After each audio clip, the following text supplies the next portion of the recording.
Microphone? There we go. Hello. Finally. It was not detecting my voice for some reason. Now it's working.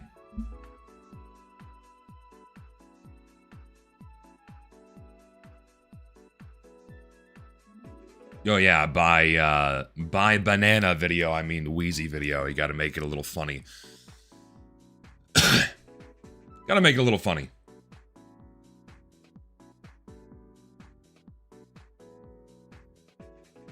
Yeah, Weezy made another video talking about MVM being fucked. And Valve's gonna have to do something about it before they push that update out. Otherwise, it's gonna be a shit show. So, we'll get to that later. First, I want to just hang out for a bit and go over the video and whatnot. No, yeah, they literally don't have a choice. Valve has backed themselves into a corner when it comes to having to work on the game. They're completely screwed if they do nothing. Also, hello. How we doing? Also, don't worry, I sound a lot worse than I actually feel, okay? It's like, I have like the lingering chest cough that just does not want to go away. The rest of me feels fine. I don't got a fever, I don't got snot, I got nothing else going on, I just got the nasty chest cough that is not, I can't kick it. It'll go away eventually. I have pills that I was given to get rid of it.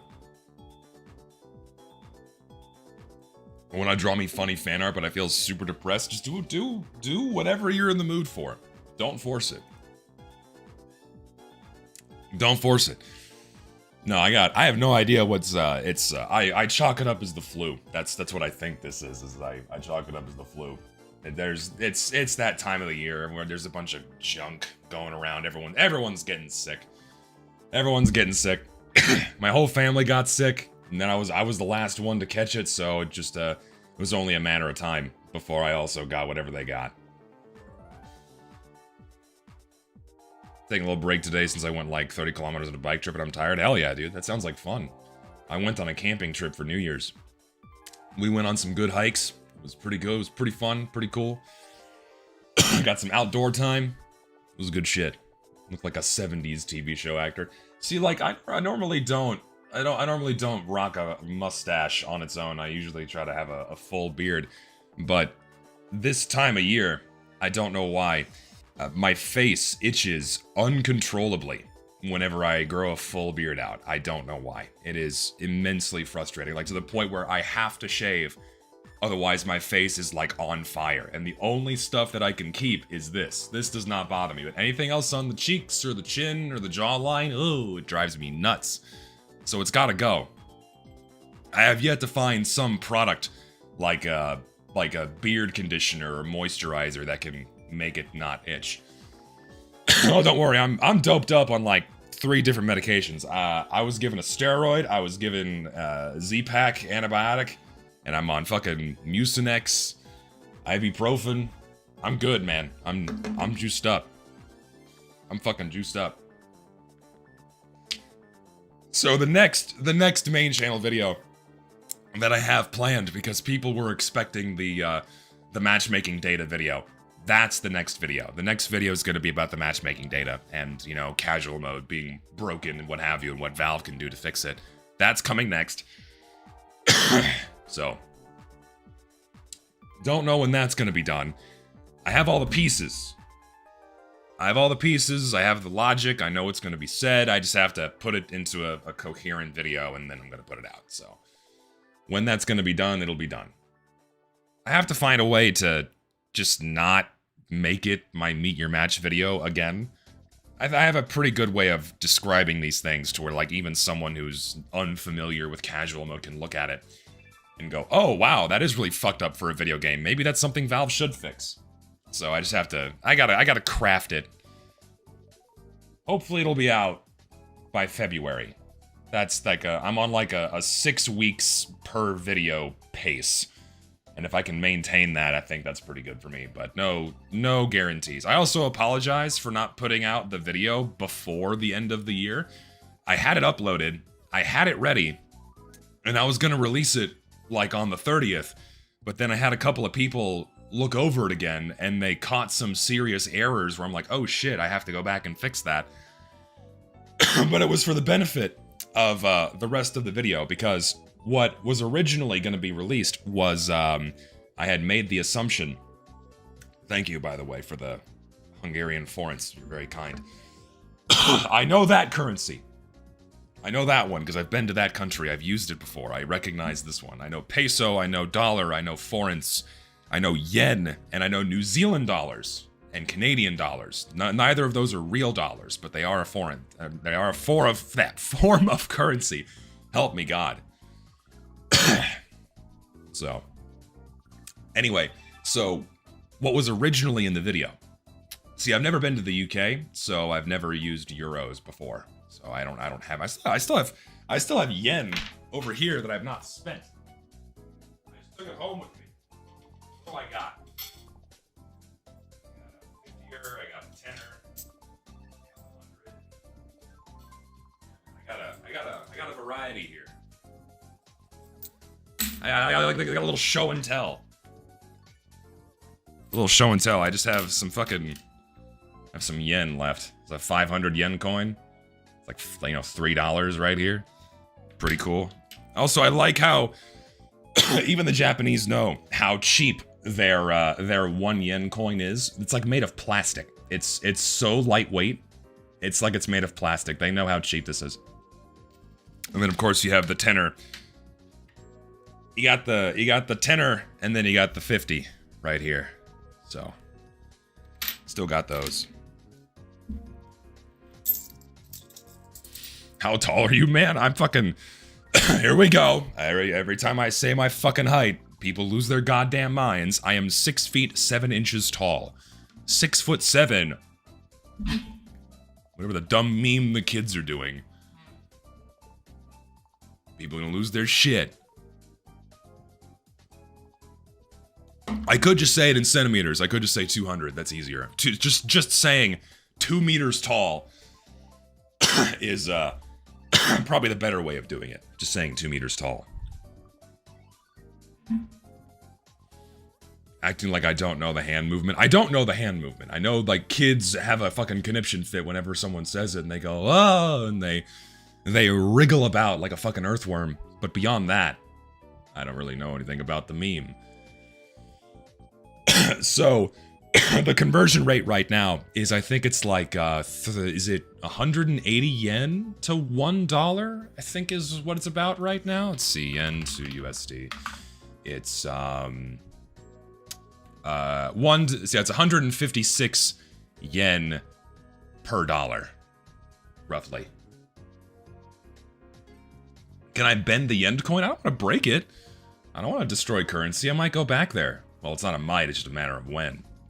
I'm gonna keep this. Why would I destroy it? I don't want to destroy it. Anyway, so let me go back to what I was talking about. I keep getting distracted.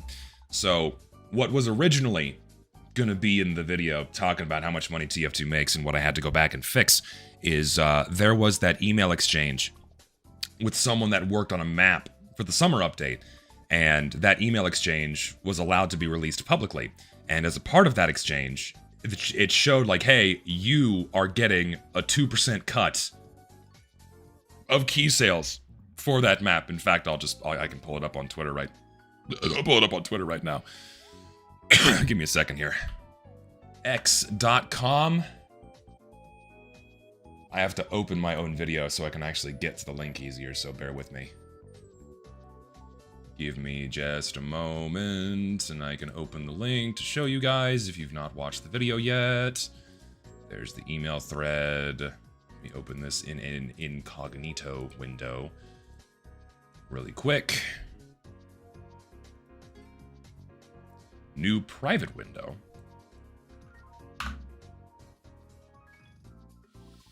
No, I will not log on or sign up for X. You can kindly fuck off. There we go. So, oh, where is it? No, it's gone. There it is. Yeah, so this email exchange from the summer 2025 update was allowed to be released publicly. Wait, why am I so far down here? What's going on? Why am I so far south? I gotta reorganize myself here. Why is it locked? Release me. Hello? Hang on. There we go. There we go. Anyway, yeah, so that says right here, the map is going to receive 2% of the summer 2025 cosmetic key gross sales.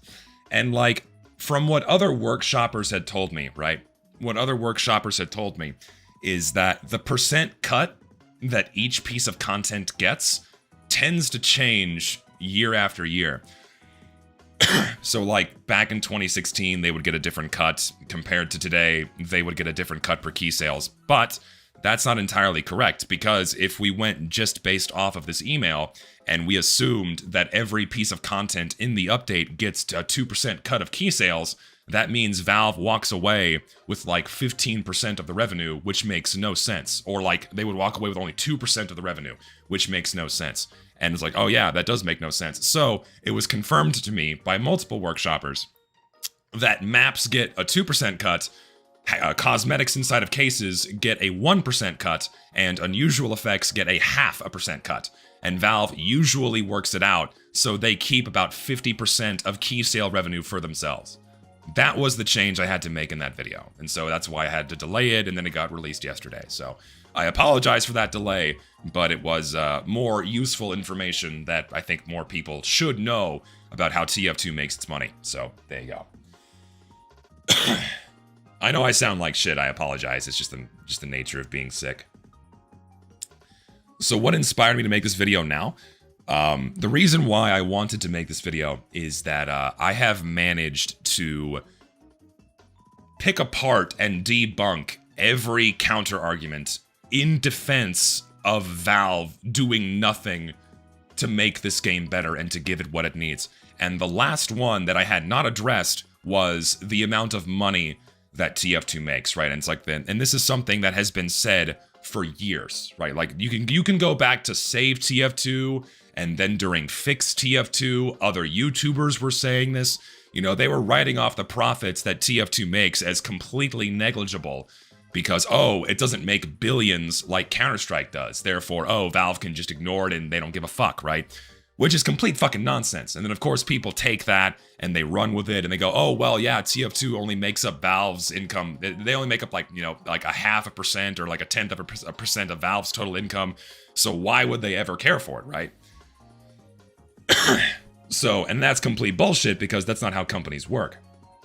You can't become one of the most profitable companies on the planet by just disregarding millions of dollars here and there. No, you care about every single penny, every millions of dollars you can get from every possible stream, right? Especially when it's your own product that you're offering. It's your responsibility to make sure that it's functioning and that it's giving the experience that the players want and frankly it should have. But naturally, they don't do that, and the whole point of the video was to debunk the nonsense, like, oh yeah, TF2 makes Valve like no money, so why would they care? No, it makes them a comparable amount of money to like a smash hit indie game, which is fucking crazy. You know, like Peak released this year, and it made like $80 million. TF2 is earning roughly the same amount. That's a non-ignorable amount of money. That's insane. That's why I wanted to make the video, was kind of just to pick apart and debunk that last bullshit defense that people throw up in favor of Valve doing nothing about the game or not treating it better or not fixing the matchmaking system, what have you. This wasn't like a call to action. I saw some comments, more than one, being upset like, well, Zesty states a problem, but then he doesn't tell people what to do. I shouldn't have to tell you what to do. I feel like it should just be common sense. Like, okay, if you're unsatisfied with the product, don't spend money on it. I feel like that should just come without saying, but apparently people need me to tell them that. I don't get it.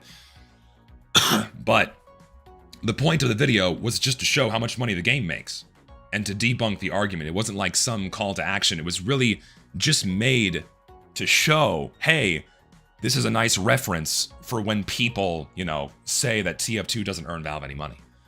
I wanted this to be like a nice reference that people can point to and go, no, this game still makes a fuckload of money even in its 18th year.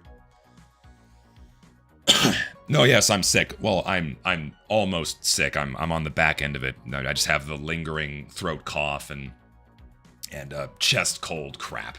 The rest of me feels fine. Like I have no fever. I feel fine. I just have the crappy voice. Nah, it's not COVID. It's just whatever viral garbage is floating around right now.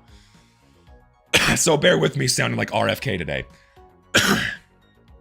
I swear to God, it'll go away. Like, and if I cough, I feel a bit better. Like when I cough, I get the crap out, and then it builds back up again, and then I start sounding raspy. So TF2 probably made slightly less than 50 million during the bot crisis. It absolutely. So like if we're thinking about the span of 2016 to 2024, like TF2 made hundreds of millions of dollars in that time span. There's no ifs, ands, or buts about it. It absolutely made hundreds of millions over the course of those 8 years because Valve just kept pumping in content and people kept buying it. Kept buying the keys, kept buying the taunts, all that stuff. You know, and looking back at the data that I was shown on key sale revenue, key sales hit rock bottom in 2021 because the cosmetics sucked and no one wanted them, and then it shot right back up in 2022 when Valve started paying attention again. Hence why I show in the video that keys from 2018 to 2021 have lower sales than keys from 2022 to 2024. Now, something else that feeds into that, it's also been a longer period of time since those updates came out. Like, obviously, you're still going to have a gradual tapering off of the number of keys that are sold over time. And eventually, it's never going to hit zero, but it's going to kind of gradually dwindle little by little, and it'll hit a flat baseline at some point. But the flat baseline for those older keys is about 5,000 sales per month, and then for the more recent keys of 2022 to 2024, that's around 15,000. Of course, it fluctuates. I say that in the video. It fluctuates up or down, depending on the time of year. You know, a new update comes out, people want to go back and open old cases to get old hats with the new effects. That happens all the time. But generally speaking, on average, the newer case keys from 22 to 24 sell at about 15,000 units a month on average. Of course, some months it's lower, some months it's higher, and then the older ones sell at about 5,000. So, and all of that information is completely true. Like this, like I was shown statistics and I was told statistics from workshoppers. I just couldn't include everything because some people just flat out begged me, please don't show this. Like, don't even censor my name and show this, because they didn't even want to risk not only getting blacklisted by Valve, but also being targeted by people in the workshop scene itself for coming to me and showing me this information. Also, I apologize. I missed a donation. I'm very sorry. If you had to use one pipe launcher for the rest of eternity, lock and load or loose cannon, lock and load, hands down. I love the lock and load. Love the lock and load. I made a video about it years ago. Jesus. But yeah, so a lot of people asked me to not show their screenshots of their key sale revenue because they were terrified of, you know, getting attacked for it or Valve blacklisting them and what have you. So didn't show those. I only showed what the few screenshots that the few creators said, hey, yes, you can show this. Okay, so that includes revenue statistics on the summer 2025 key, the indirect confirmation of how many keys sold for the Scream Fortress update this year, how many cases, the 2016 multi-class crate, how many of those sold, and then how many of that one Halloween case sold in July of this year. That's what I was given permission to show.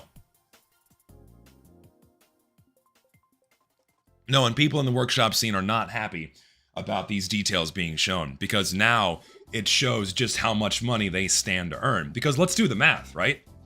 Let's do the math. Just say that you have a case added into Team Fortress 2. At minimum, it's going to make like $1.2 to $1.5 million. 1% of that is 15 grand. Like, you're getting 15 grand in 1 month if you get a hat accepted into this game. That's a lot of fucking money. That's more money than most people make in a month. Most people, the overwhelming majority of people, do not make that much money in a month. That's fucking insane. And that's just getting one hat in the game. And then you have multiple creators that get multiple items in every update, and then multiple times a year. They're making a lot of money off this game. Like, it's not chump change. Right? And then, of course, depending on how many contributors are on an individual item, that 1% or 2% or 0.5% is divvied up between the creators, you know? So, like, you know, someone who, like, you have, like, say, 2 contributors on a hat. One guy gets 70%, one guy gets 30%. Of course, one guy's going to get $4,500, another guy's going to get $9,500. So it depends on how you break it down. But still, it's a lot of money. Especially if you're like the sole contributor on an item, you're walking away with a good chunk of money. And then map makers, right? So that's why there's also a pretty mad dash to get a shitload of maps put on the workshop, is because maps stand to earn the most amount of money. You get 2% of key sales. Like, one map is gonna get like 30 grand, and then that 30 grand is gonna be divvied up across what, 3, 4, 5, 6 people? That's a lot of money. You know, some of them take more of the lion's share for themselves. Like, one guy gets like 50%, the texture guy gets 30%, the promo guy gets 5%, what have you. But if you're getting 3 or 4 maps in the game a year, you're making a lot of fucking money. And they don't want people to know this. Like, Valve doesn't want people to know how much money their games still make because it makes them look bad when they don't work on the game. But then the workshoppers don't want us knowing that either, because, like, oh man, you're getting like 10 grand and you gave us an unusual effect that looks like a fucking bucket of candy that you get on Halloween. That's not worth $10,000. That's not worth however much fucking money they get. That shit too. No, yeah, like the creator of Winter Ridge, that guy got 2 maps in the game this year. You got the Halloween version and then the winter version. He's walking away with like 2 fat paychecks, man. That's ridiculous. That's a lot of money.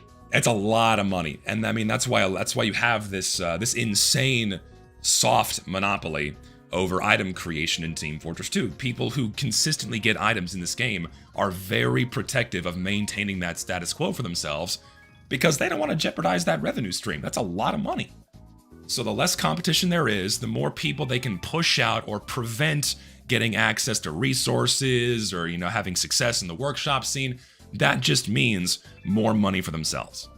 Hence why it's very cliquey, very gatekeepy, and openly antagonistic towards people that want to break into it, more often than not. Would it be a safe assumption to assume that Valve has done with the TF2 workshop scene is essentially them hiring people without actually having to hire them? No, that's exactly what they're doing.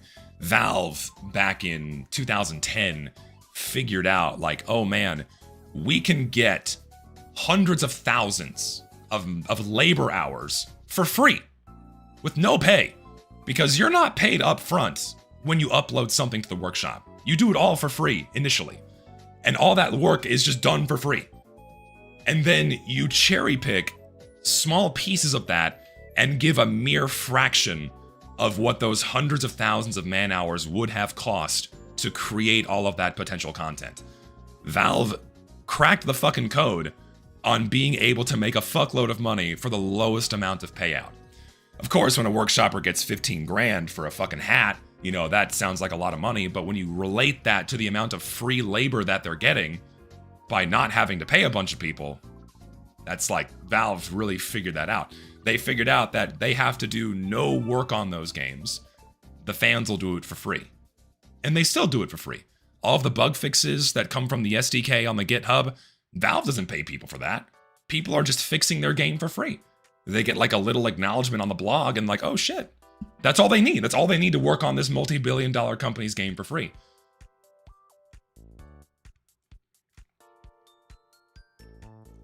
So, to me, that's lunacy. It is. I know I sound terrible. I'm sorry. You're just gonna have to bear with me. I feel fine. It's just my voice is fucked up. My voice is fucked. I can't do much about it. I just gotta ride with it. So bear with me.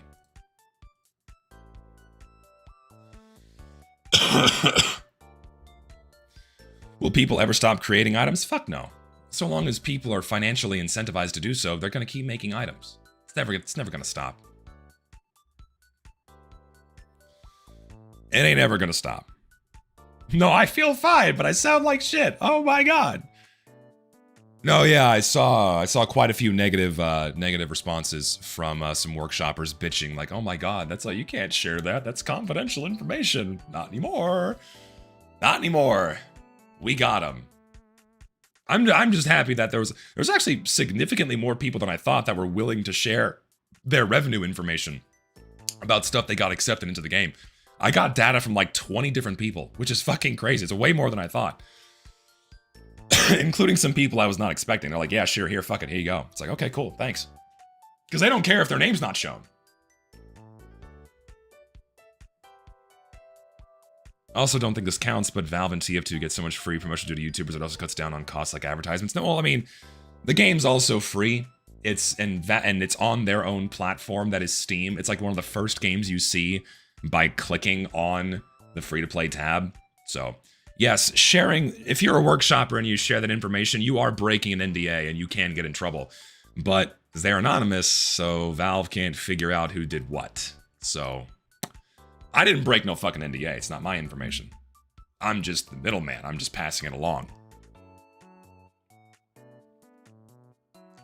No, yeah, I'm glad that people like the video.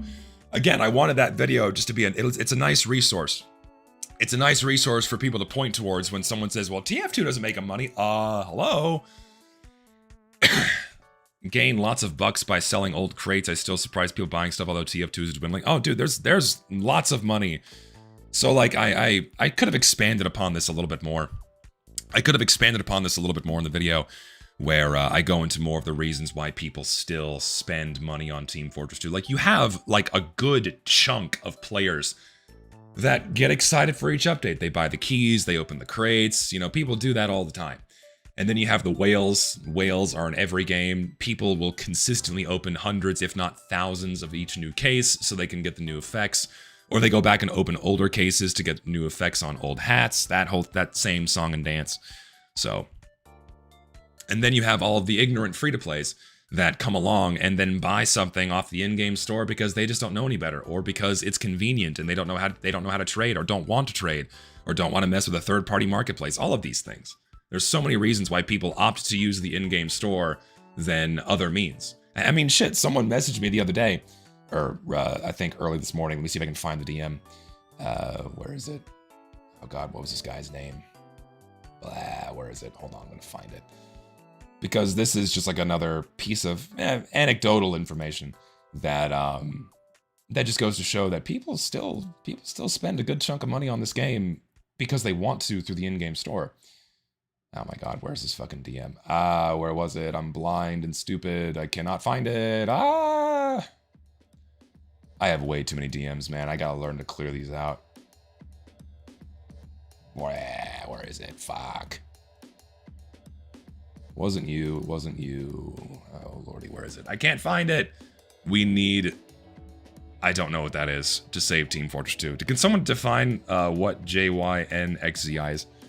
I have no idea what that is. That is a completely alien thing to me.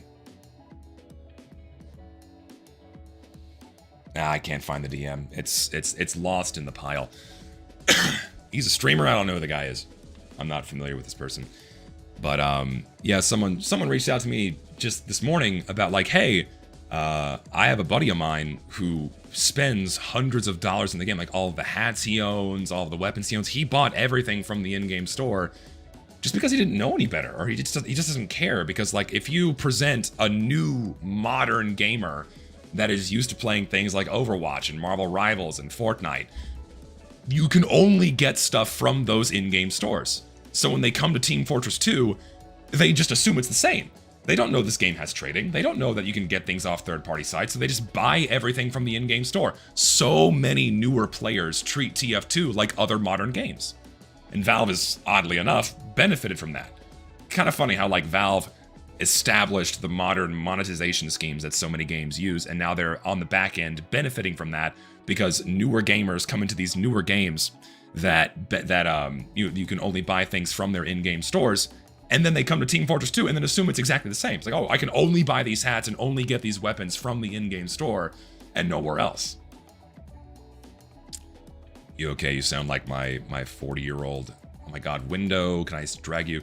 Sound like my 40-year-old smoking. I'm fine. I got a chest cold or some other crap that's lingering. It'll go away soon. No, yeah, Valve is making tens of millions of dollars. It's not breaking into the 9-figure range, but it's definitely, you know, tens of millions. You know, I would say comfortably around 50 million, probably a little bit more than that. But then if you go into, this is something else that I didn't add into the video, because while it's not direct revenue, it's still money that Valve makes. So let's consider the community market for a second, right? You have the community market, and I said in my video that about, I'll just open the spreadsheet because that's more interesting to look at than just looking at my face.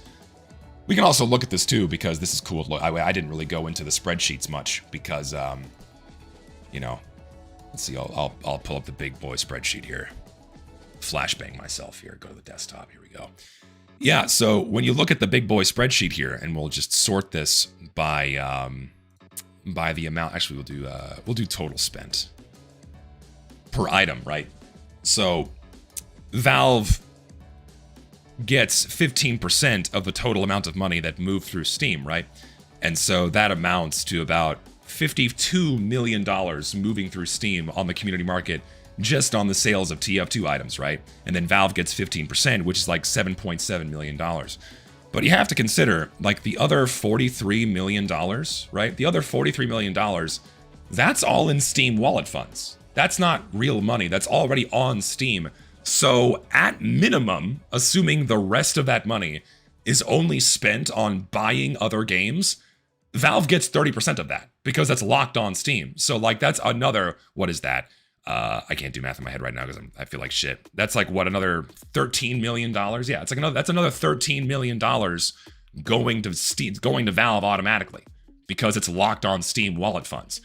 But then you also know that those wallet funds are often used to buy and sell multiple items again. So by the time you buy and sell an item 3 times, that's half of the money going to Valve. So a lot more than 7.7 million on the community market is going to Valve. But I only consider the 15% because, you know, it's like a bit of a stretch. We don't have the exact hard numbers, but it's a lot more than 7.7 million going into Valve's pocket. So something I decided to exclude, but it's definitely worth, you know, it's worth saying at least on a stream or something.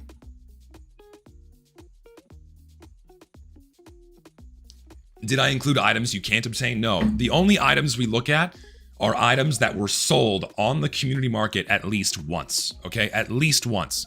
So, if it's sold at least one time, it got picked up. Someone sold specialized killstreak gunboats for $1,600. And then Valve gets 15%, so they got $245 out of that. So we only included things that sold at least once on the community market, which amounts to about 37,000 items, roughly.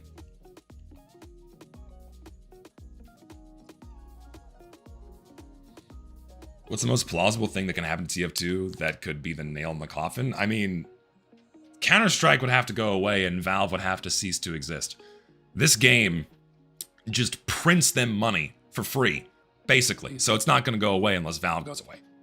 So, the thing I despise with people having said they don't make money from TF2 is the fact it's so obvious if you use the marketplace by itself. I'd be willing to say the point is bad faith.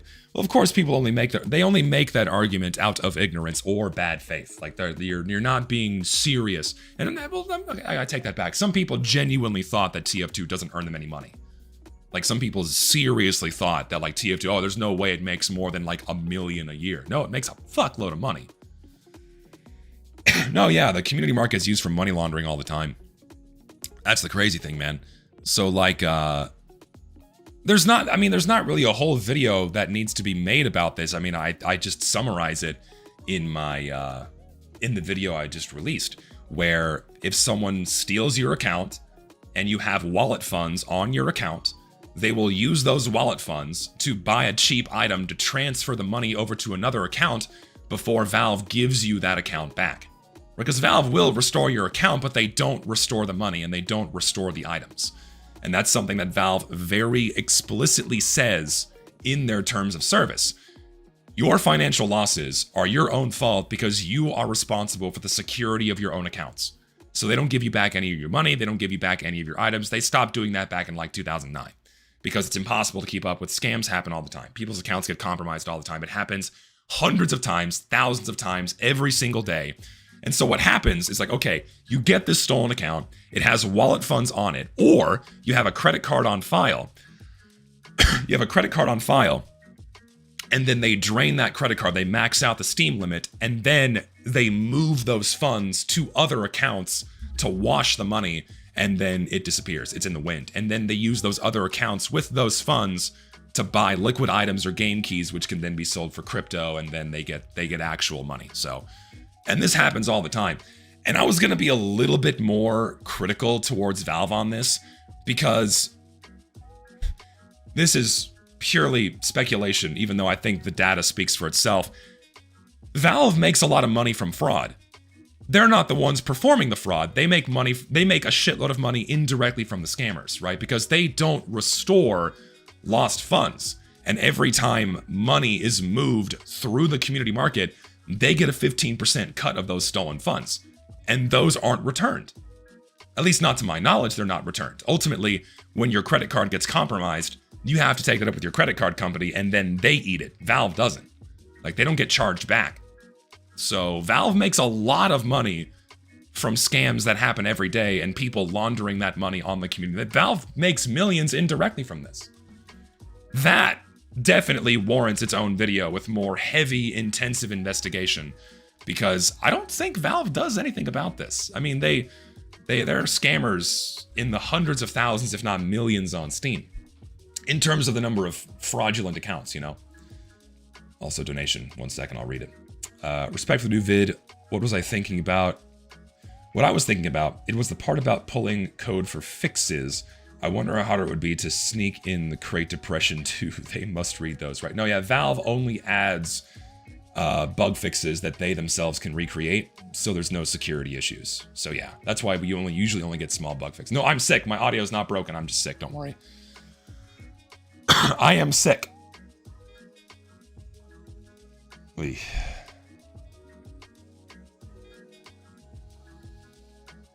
No, yeah, here's someone showing me the amount of money they spent on someone just DM me again. Yeah, they spent $500 on the Manco store when they started playing TF2 in 2014 because they didn't know any better, right? And when you don't know any better, you're going to spend money on the in-game store. Yeah, 100%. Loads of money. But no, yeah, it is interesting that that so much money moves through Steam that is undoubtedly scammed. Like this was bonkers to me, right? Where you had $412,000 moving through this garbage kill streak kit fabricator that no one uses. Like, what the fuck's going on here? It's like, oh yeah, it's obviously some kind of money laundering, moving Steam funds around that were, you know, acquired illegally, fraudulently through a scam. So that was pretty alarming. And Valve it's a non-zero amount. Like there's a lot of these. I didn't highlight all of them, but you have all of these specialized kill streak kits that are like making tens of thousands of dollars a year. And that's because there's money being moved through them. It's crazy. Would it be grounds for suing the company? I mean, who would sue them? They're like, it's okay. So like, think of it this way. It's like trying to sue my network service provider who hosts my cell phone service because I got scammed by some Indian guy, right? It's like the market is the middleman. It's not their fault that I got scammed, so they can't be sued. But the telephone company still profits off of me getting scammed because I pay for their service each month. And they sold my phone number to a fucking scam farm in India somewhere, or like the Philippines or what have you. So I can't sue them for shit. Gem of a video, unfortunately, won't get through to it's not a lot of money, relatively speaking, people who can't handle another perspective. That's like the most frustrating thing, because like it's not a lot of money relatively. No, it is a lot of money relatively. It is a lot of money relatively, because what it is, it's like you have to think about this in just a game on its own, not relative to like Counter-Strike or what Steam earns them.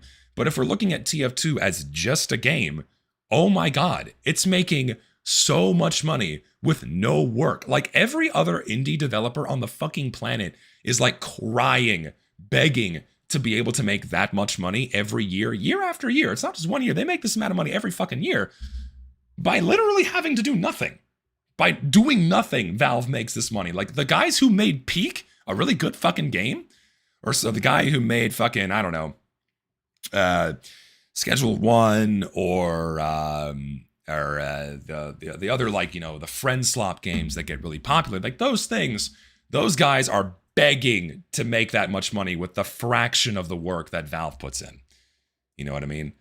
So it's a pretty significant deal. Hold on, I gotta put on some more music. My shit went away here. Let's throw on some Blob music. That's always consistently good. Yeah, Lethal Company is the one I was looking for. Yeah, every company is begging to make that much money. And so like, oh my God, like you still have this product where compared to other games that are like equally, if not more loved and played and enjoyed than Team Fortress 2, making the same amount of money. And then, oh, just because they make billions from Counter-Strike, oh, well, now we can just ignore it. That makes no sense. It makes no fucking sense at all.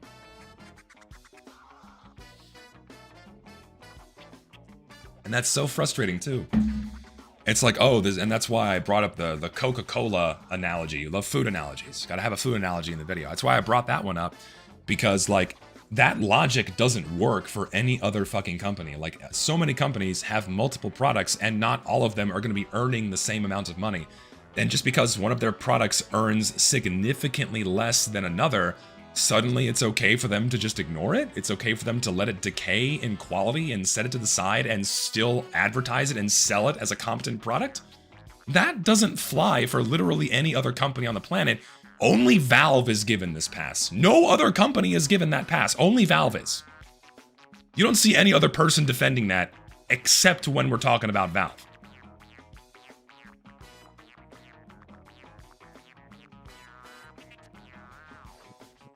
It's funny you're like the only real person making real TF2 videos that actually mean anything anymore.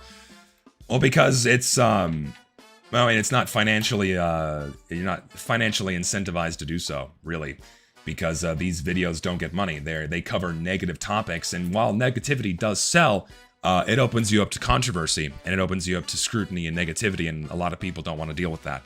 And for me, I just don't give a shit. I care about the game, so I'm going to talk about these things.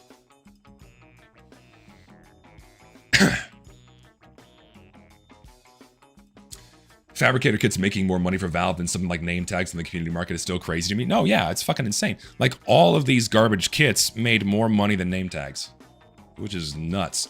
I mean, you can pick out any item, right? Like let's just do something for fun. Like let's just do like Australium. Let's see.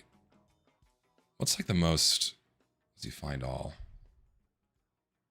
So like the Australium scatterguns sold the most, 718 of them for $66,000. That's a lot. Oh no, let's see, flamethrower, knife. Oh yeah, by the way, it includes kill streak versions as well, for the record. So let's do Mediguns. Mediguns, 538 of them for 50 grand, roughly. Islanders, someone said in chat. Islanders, 191 of them for $28,000. Yeah, scatterguns sell the most, apparently. A lot of TF2 YouTubers don't care about the game. In fact, they directly state they only play the game for the content. No, yeah. That's what they do. Like, they don't... If they actually cared about the situation the game is in and the state of the game is in, they would openly talk about these things, but they don't. Because they don't care. They don't give a shit. They don't give a fuck. Yeah, so scraping this data, my buddy here who did this could probably give me a more accurate number. It took, what, like a week, roughly, to scrape this data off the market? Something like that. It took about a week to get all this data. And mind you, that's only for the past year. It would be really cool to look at historic data, but not only would have that been like 50 gigs, it would have been like 50 gigs, but it would have taken like 2 months to scrape all that data, so we cut it off at a year. And also, for the sake of the video, we're still interested in how much money the game still stands to earn in more recent times. So yeah, it took about a week. Yeah, it took a week to get this data, and I also got this same data for Counter-Strike. I can give y'all a little sneak peek. I'm gonna make the video on this for the second channel next week. I was gonna try to have it done before the end of the year. Unfortunately, I just didn't because I ran out of time and then I got sick. But yeah, I pulled the same data for the community market, and for Counter-Strike items is fucking insane. It's absolutely crazy. Like, do y'all want to guess? I'll just say it on stream because I'll make the video anyway. Like, do you want to guess how much money moves through Counter-Strike items on the community market alone? Like, we're not talking Valve's cut, just the bulk volume of money moving through Counter-Strike items. It's actually fucking insane.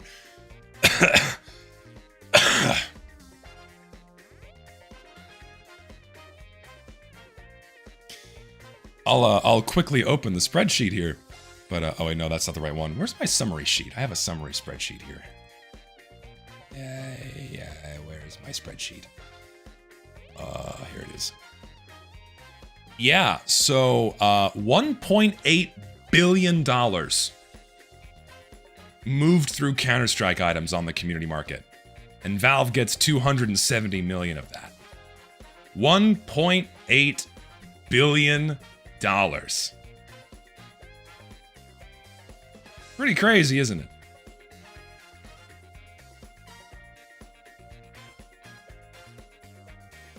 Yeah. That's a lot of money. Yeah, that was just last year. That was just last year.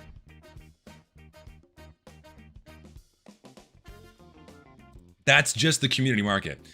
I mean, if we're looking at key sales, right? CS2 case open. Oh no, I think I pulled the data up already. I'm stupid. I compiled it here, I think.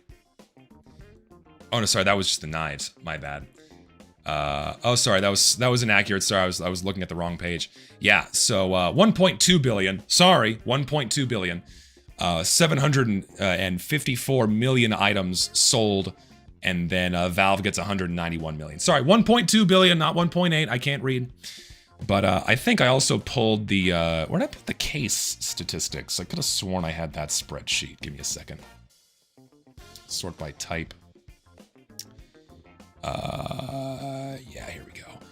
So if you look at the number of cases opened over the past year for Counter-Strike, 400 million cases were opened last year. So that's another $1 billion just in key sales for Counter-Strike. Of course, you know, a chunk of that goes back to the people that made the skins. But then once you account for all of the other stuff like armory passes, sticker capsules, major passes, the name tags, and all the tools and music kits and shit, it's probably another $1 billion, if not more, just from the in-game store. So Counter-Strike's making minimum like $2 billion a year. It's fucking insane.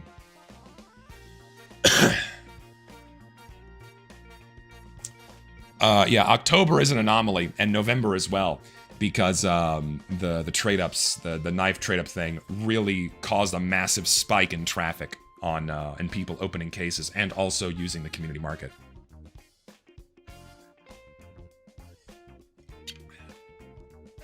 So yeah, loads of money moving through Counter-Strike and TF2 items. No, yeah, and when it comes to the community market, Valve doesn't have to do shit. They earn all of this money completely passively, just by hosting the market. It's any wonder that Valve wants to redirect as much traffic as possible onto their own platform, because they make a fuckload of money. I mean, Dota 2 is going to be somewhere in between Team Fortress 2 and Counter-Strike. You know, it's going to be less than Counter-Strike, but more than TF2, so it's going to be hundreds of millions, for sure. Undeniably. Oh my god. My throat is fucking killing me. So yeah, anything else I wanted to say about the video before we move on here? Let me think. I think that's kind of it. I don't really know what else to say. That's kind of all that's about. No, yeah, there was one more thing. I think it's so funny whenever, because like I saw like people were talking about this on Reddit, some people were talking about this on Twitter and what have you. It's always so funny to like see people 180 really hard. So like before I made this video, the general common consensus was that like, oh yeah, TF2 barely makes any money, so why would Valve care about it? And then as soon as my video came out, you had people going, oh, yeah, well, we knew TF2 made fuckloads of money. We knew this for a long time. He's just saying things people have known for years. No, motherfucker.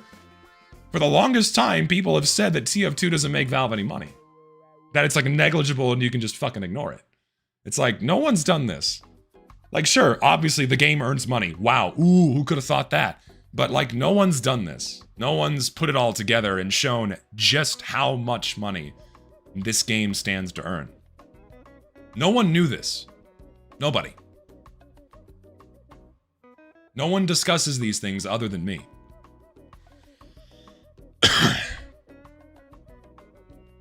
No, yeah, it's a shifting of the goalpost because they don't want to see me be correct.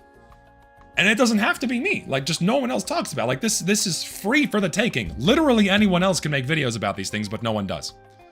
No one does. I'm the only person that fucking does.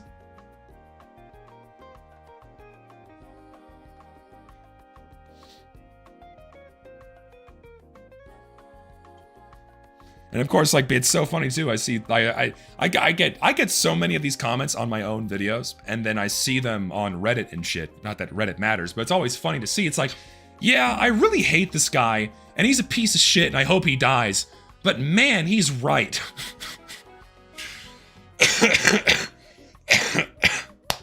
That always gets a chuckle out of me. Oh my god. Yeah, he's a piece of shit, and I hope he gets run over by a car, but he's just right. Oh, Lord. They always say they hate me, but they never say I'm wrong. They never say I'm wrong.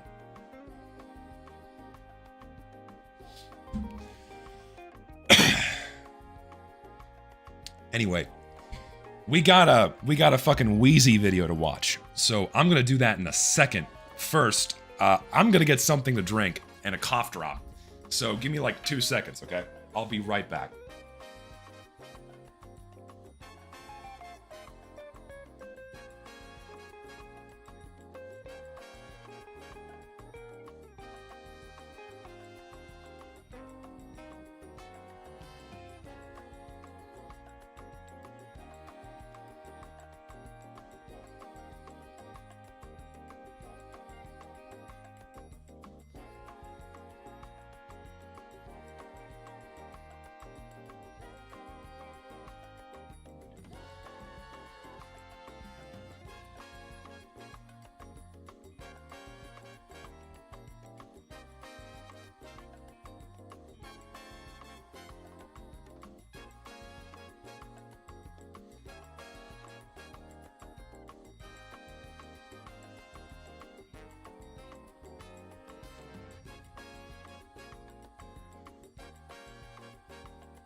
Of course, me being the genius I am, I walk out of my room without my damn water bottle.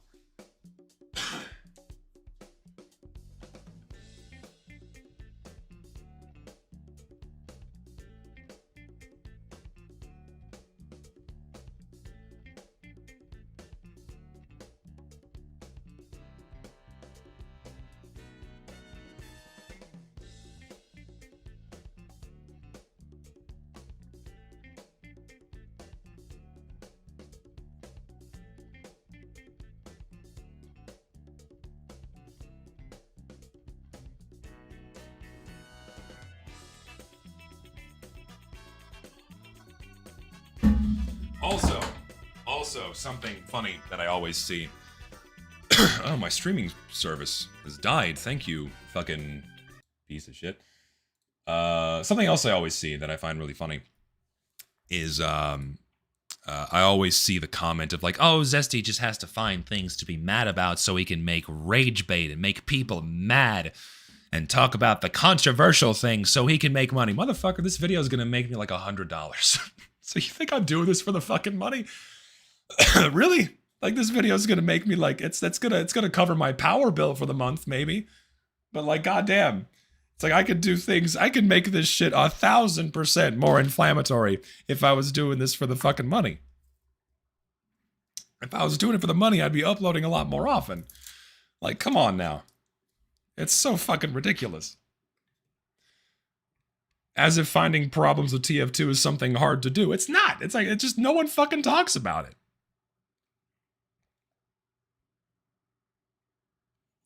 Oh my god. I do it because I care about the game. And problems do not get addressed unless you talk about them. And no one talks about them. Historically, no one talks about the problems on a public platform. Very, very rarely has that happened historically in TF2's lifespan. Like, you can point to like a small handful of instances where that happened, right? And this is very old stuff. Aside from Fix TF2 and Save TF2, of course. I mean, like, shit, when the whole Meet Your Match thing went down, you had Muzilk make a video. It was really the only big voice that said anything back then. But then he got chased out of the room by Valve bootlickers. You know, I was like, oh, wow, yeah, well, don't worry, they'll fix it, fuck off, you're just complaining. He said, fuck this, I'm out. You know, and then you had, like, passive complaints from people like Star and Germa, but then they just went off and did their own thing. And they all just left. You know, they said one quick thing and they were out. They didn't consistently hammer it on. You know, and Funk brought up a few things before, but then he just moved on. You know, they all move on because like, oh shit, what's the point? Like people, there's no one historically has consistently hammered on the game's problems with the goal of like, hey, maybe if we actually talk about these things and put Valve's nose into their own shit, then they can pick it up, you know?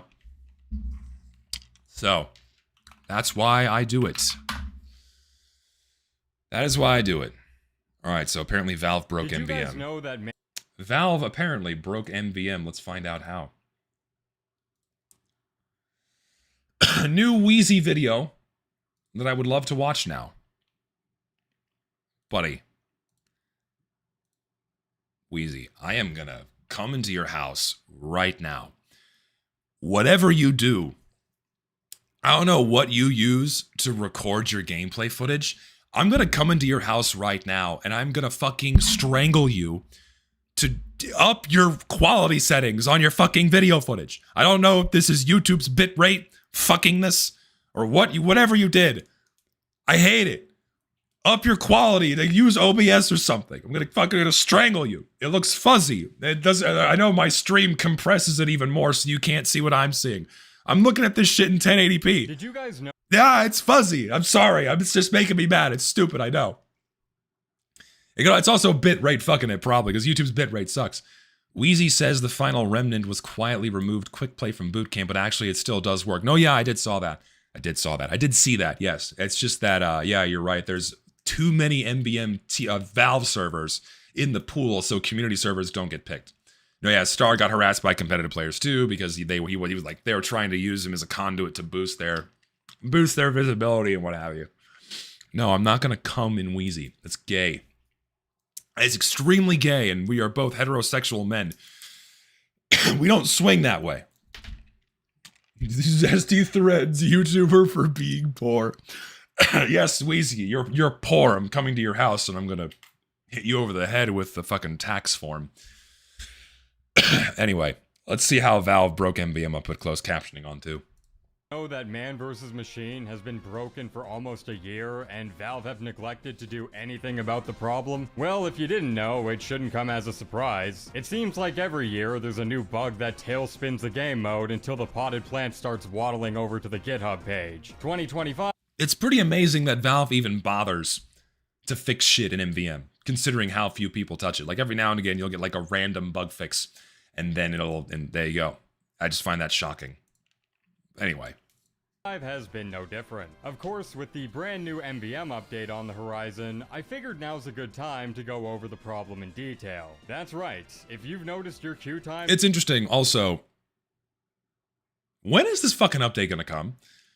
I know I said, like, a springtime release, but I'm thinking it might be summer, or potentially even later. It might be even later. Maybe not even until fall.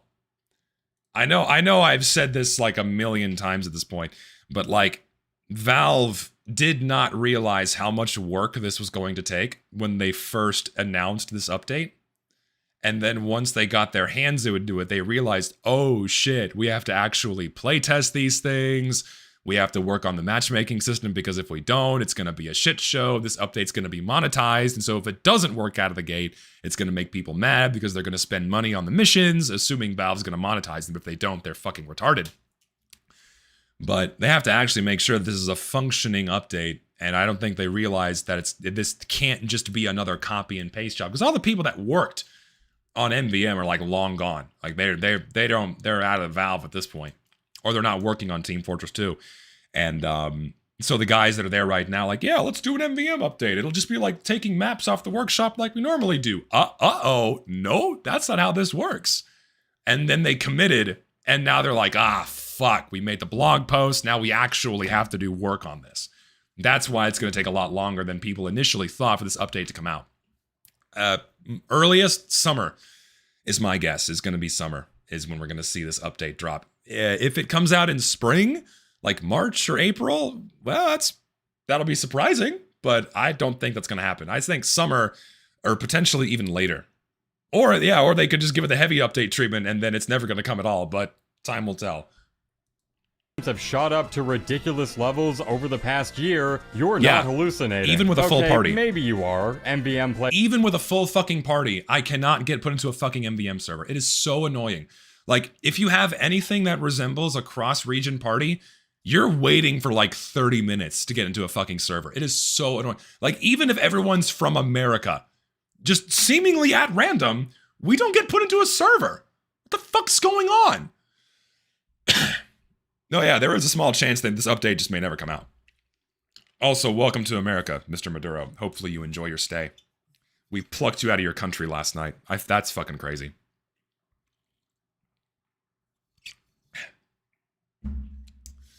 You hear about that shit? I know that's kind of a crazy current event. I know nothing about sociopolitics. All I know is that it's been all over my fucking feed lately. Like we just pulled a fucking political leader out of his own country, and he just like a peg out of a wooden board. Bye. Like in 30 minutes, he's just gone. What the fuck? That was a weird thing to wake up to. It's a hell of a way to start the year. What is going on? Just anyway. Moving on. And also, apparently, no one died. No one fucking died. That's even crazier. What the fuck? Since when has my country been this efficient with removing political leaders? Like, what were we doing in the Middle East for 20 years? What the fuck, man?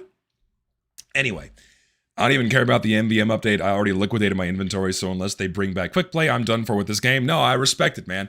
Like, this MVM update is really not what TF2 needs, man. It's really not what TF2 needs. Oh my god, you're gonna fucking kill me. Dude, he's got a gaming chair. Oh, they gave you an Alienware laptop? Well, my taxpayer dollars cheaped out on you for that one, my friend. I'm sorry we couldn't get you a real rig. Normally, my taxpayer dollars go to far more expensive things, including, I'm not gonna get into it, but like, my taxpayer dollars with the amount of fucking taxes we pay, they should have gotten you a decent rig. That's fucking unforgivable. Did they at least give you a desk? Did they give you a fucking desk? I hope they did. But no, yeah, back to the guy who doesn't care about the MVM update. No, I'm of the same sentiment, man. Like, TF2 doesn't need an MVM update right now. Like, the number one problem we're facing is the fucking matchmaking system and how terrible casual mode is. Like, that's the main mode of the game that people engage with. And it's not been improved for years, and it's only been getting worse because of the amount of maps they put in, and just it keeps breaking with every update. There's so many things that Valve could do to fix it. Ideally, by bringing back quick play. You know, your taxes go to 1 billion to Israel. Yeah, a lot of my taxpayer dollars go to other countries instead of fixing things that need to be fixed at home, but we don't get into politics here. Players aren't the most mentally sane people around, but for this issue, no, you're not crazy. It's easy to chalk this up to man versus machine being an old game mode, and the dwindling player base is what's jacking up queue times to the stratosphere. Except it's not, because even in my full fucking party, Mickey Mouse rages about TF2. Fuck off. Fuck off. I know my voice is fucked. Oh my god.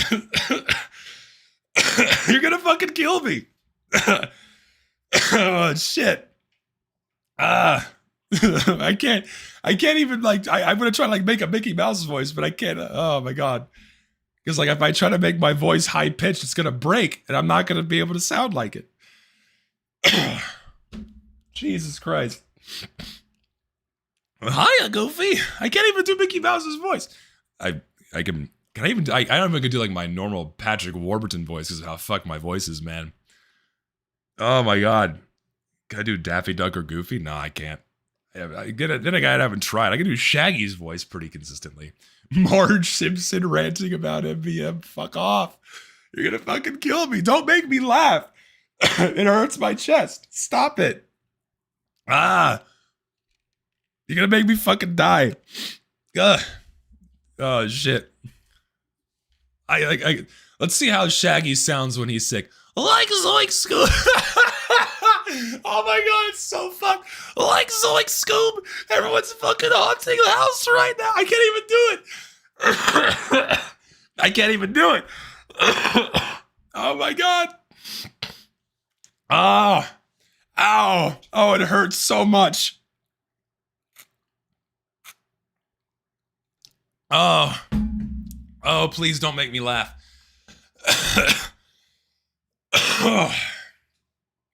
Okay. Whew. We're good. I gotta cool it. My throat's gonna fucking die. Oh, shit. Shaggy on growth hormones. Stop it. You're gonna fucking kill me. I have to keep watching the video. I have to ignore you. I've looked at pretty much every forum discussion, every YouTube video, every GitHub post, every viewer testimonial about this issue, and no one, not one person, has been able to provide a definitive answer for why this is happening. Well, I have a few theories. Yeah, so there's not going to be a definitive answer, the but wait Valve times for broke MDM something, matches obviously. to shoot up precipitously. The vast majority of this video will be entirely new information that many of you have never heard before. However, it's a very long story. Get comfortable, we're gonna be here a while. To start off, we're gonna be looking at where the roots of the issue first began to take form. Scream Fortress 2024. Yeah, we all remember that, right? Yeah, that was time where fun. you could select every map in the game, crank your ping filter to the moon, queue alone or in a full party, and still end up waiting 15 minutes for a game. You just could not play the update that year. That was like the craziest fucking thing, is you just could not play Scream Fortress in 2024. The same shit happened again this year. You just couldn't play it for a few days because the matchmaking system shit itself. That was fucking crazy. And like that's just accepted as normal now. Like people just like hand wave that away. It's like, oh, why do you fucking care about this? Just queue again. Just queue again. Like I literally can't play the fucking game. Oh my god. How could anyone forget? The influx of new content in tandem with the more constricted contract system overwhelmed Casual Mode's matchmaking system to the point of non-functionality. But what many people don't know is that this update was the catalyst. Gee, thanks. Thanks, Jill, Nito, all the usual shit. Man, it's almost as if though this matchmaking system fucking sucks. Oh my god. Wouldn't it be great if they actually did something about it? And why do you think I'm making all these videos being critical of Valve? Oh. Like, why is he making these videos? Why is he making these videos? Gee, maybe because the game is fucking broken. The game's fucking broken, and they need to fix it. It's so fucking annoying. It pisses me off. List for a series of changes that Valve made to their game coordinator, a mere week after Scream Fortress's release. On October 18th, 2024, Valve added 5 new server regions into their rotation. Oh no, sorry, it took them a month. Sorry. It took them a month to address that in 2024. Totally forgot about that. London, Warsaw, and they added Vienna, new regions. Seoul, and Buenos This I Aires. knew. All of this is borrowed infrastructure from Counter-Strike 2, so nothing too noteworthy here. However, contrary to popular belief, I'm actually not quite sure if this patch was I'll be right back. But that more or less explains why they did it. It's because they already had the infrastructure for Counter-Strike there. So, like, the reason why they did it is I feel like it was just like, fuck it, let's just do that for TF2 as well because the existing infrastructure is there. Just fire up some TF2 servers too. I'll be right back. Hold on. I need something else for my throat.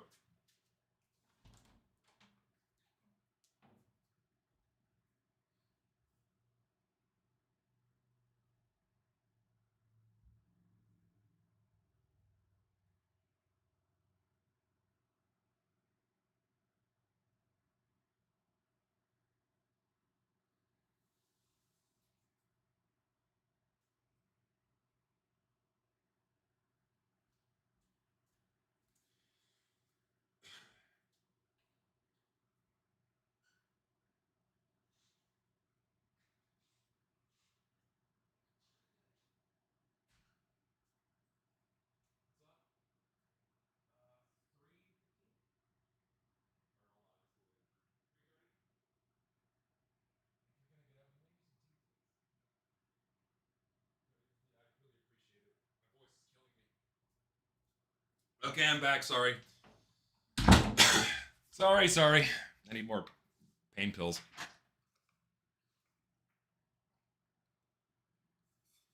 Ugh. Okay. We're back.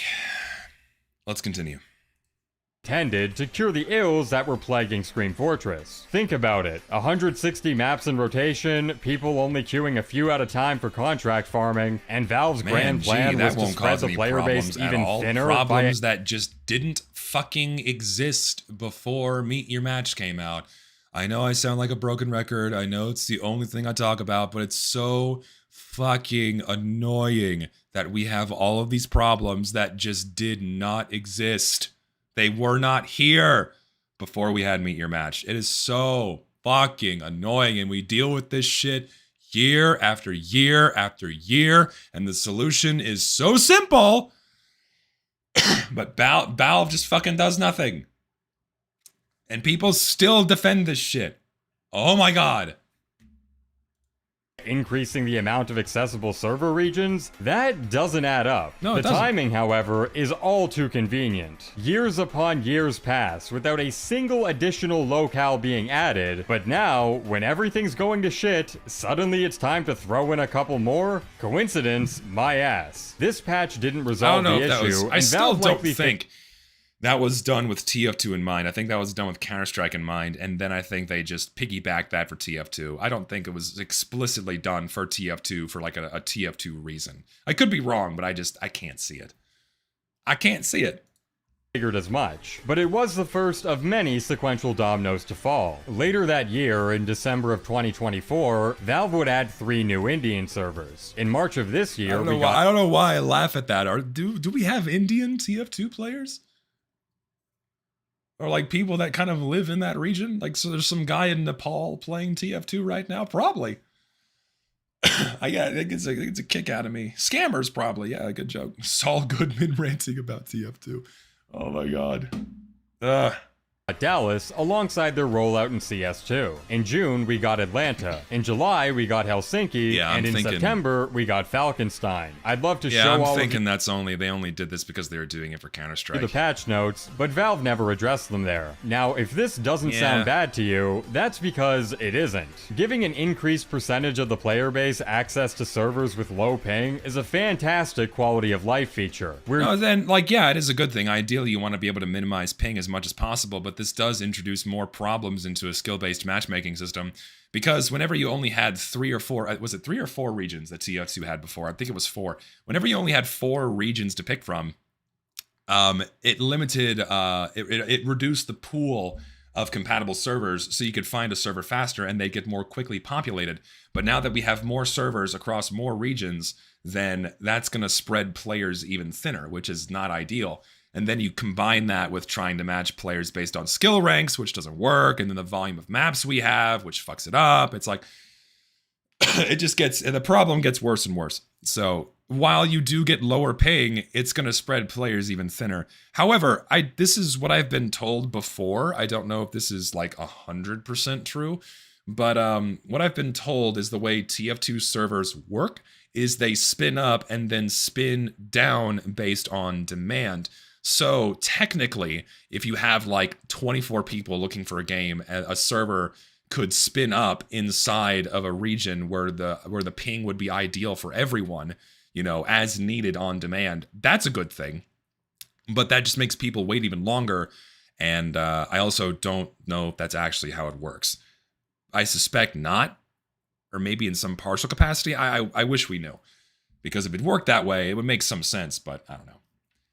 TF2 used to have Luxembourg servers, which most of Europe connected to for the best ping. Valve quietly removed them in 2020 for practically no reason. Yeah, who knows? Nearly at parity with Counter-Strike at this point. However, those weren't the only changes made to TF2's modern matchmaking. Shortly after Valve added 5 new server locations in October, Valve would introduce 3 separate patch notes the following month. The first is just This was the band-aid that they slapped on the problem when the matchmaking system started shitting itself, which really didn't do anything. improved matchmaking statement. Not much to dig into here. The other two notes are where things start to get improved matchmaking performance, which is like, well, we put the shit back together with some duct tape to make sure you can actually connect to a server a little bit faster. interesting. Improved matchmaking behavior for users with less than ideal ping levels. The matchmaker should now be quicker to put you in the best available region. And that's horseshit. Improved matchmaker decision making for cross-region parties. No, because that's just been broken since this patch. Like, how many of y'all have tried to play with a cross-region party and then you can't get into a server? It happened. I gave up trying to play with friends that live in the UK because you just can't. You can't. And sometimes even my friends that live like on the east or west coast, we don't get put into a server. It's really fucking annoying. And hey, this wasn't a problem before. Because guess what you could do before Meet Your Match came out? You could just find a server in the browser and use ad hoc connections. You could just click on your friend on Steam and then join them directly regardless of the region they were in. It made things so much easier. But no, sorry, we have to do away with that. Because this game needs real winners and real losers. Let's tackle that first one because it's by far the most relevant factor. No, yeah, I was trying to queue with some people in my Discord. We had like 2 people from the UK and we just couldn't. We gave up after like an hour because we couldn't get into a server. It was ridiculous. To the largest sector of the player base. Without getting neck deep in the nuance, TF2's matchmaking prioritizes servers that are best suited to where you personally are located. It doesn't matter the time of day or the amount of active players in your region. The matchmaker will always try connecting you close to home unless you're only looking for hardwood at 2 a.m. Aren't we all? The ratio of European servers to American ones can literally be 20-1, and you'll still get American servers if that's what the coordinator deems as a proper fit. Provided you've selected enough maps to not castrate server availability. No, eventually if you can't find one for you, it'll still put you into a high ping server if it can't find you a game. Or if you don't have your ping limit set high enough, then you'll just be waiting indefinitely. I woke up extremely none of which were problems before. You never had to worry about these things ever. Before Meet Your Match came out, you never had to worry about this shit. Because you could just find any server you fucking wanted in the browser. And any map you wanted. God! Early in the morning. And isn't it fucking crazy that like all of this is transferring over to fucking MBM? The fuck? 9 a.m., set the matchmaker to auto, and selected the right half of the map list for every mainline game mode. I queued for a new match every 6 minutes over the... Listen to that. Oh shit. My voice is almost back for a minute. It's like coughed out a giant pound of phlegm, and it's back again. My voice is gone. Fuck. Course of a 2-hour time block, totaling at 20 different games. Before joining each server, I'd refresh teamwork.df to get a feel for the distribution of Western players compared to the rest of the world. It's not the most accurate representation, but it gives you a good idea about the ratio of people inside of servers. It only shows a snapshot, I think, of people that are in servers. It's between 2 to 4%, not the most accurate increasing numbers, as the day went on. Enough. Of the 20 games tested, all 20 of them were American servers, 19 of which were East Coast, the closest proximity to me. All of this without a single queue attempt breaking the 1-minute wait barrier. No ping restrictions, no gerrymandering data. This is just the matchmaker doing it raw. Despite the fact that the player count outside of America was 20 to 30 times larger, not once did the matchmaker throw me across the Atlantic to find a game of Badwater. Think of matchmaking like a bubble attuned to your location with a limited radius of optimal latency. With lower degrees of connectivity preferences, the more outwards you move. Given the patch note definitively refers and spit out the phlegm so it doesn't clog back up again. If I swallow it, it just goes into my stomach. To less than ideal ping levels and the best available regions, it's clear that dropping a surplus of new locales wasn't enough to finish the job. Valve needed to actually modify their matchmaker to ensure players approximating those regions could be properly funneled towards them. For example, here's a map of the US with the 3 original server regions: Washington, California, and Virginia. If you lived somewhere in Middle America, you were kinda shit out of luck for worthwhile server options. But because these man, I live in technically the Texas. I best ones of never had problems. Living in Texas, man, I had, 40 ping to anywhere in the fucking country. I love being inside of a state that's like in the middle of hard internet infrastructure. It's awesome. available, that's where the game would put you the vast majority of the time. Cut to 2025, where Chicago and Dallas servers are now in the rotation, and as was proven in the October 2024 patch, the mere addition of new server regions does not guarantee appropriate traffic. No, of course, towards yeah, them. I know. So what could Whatever. they do? Tighten the I'm just saying, if you live in Texas, you're not screwed. preferences for what is considered optimal connectivity. If you live in like fucking Nebraska, then you're fucked. That makes sense to me. We're definitely oversimplifying things a bit here, and keep in mind, this is all just a theory. Yeah, so he's just highlighting how ping limits work and then how server priorities work, and you're put into a server that's closer to you. Makes sense. We know for a fact that Valve made these matchmaking changes to address suboptimal ping conditions right after a new batch of server regions were added to the rotation. And we also know for a fact that there have been adverse effects on— And it's so funny too, because like, that's not really something I ever saw people complaining about, was being put into servers with high ping unless they're put into a server like across the ocean. That like wasn't really a problem people were complaining about, and then Valve just made the change.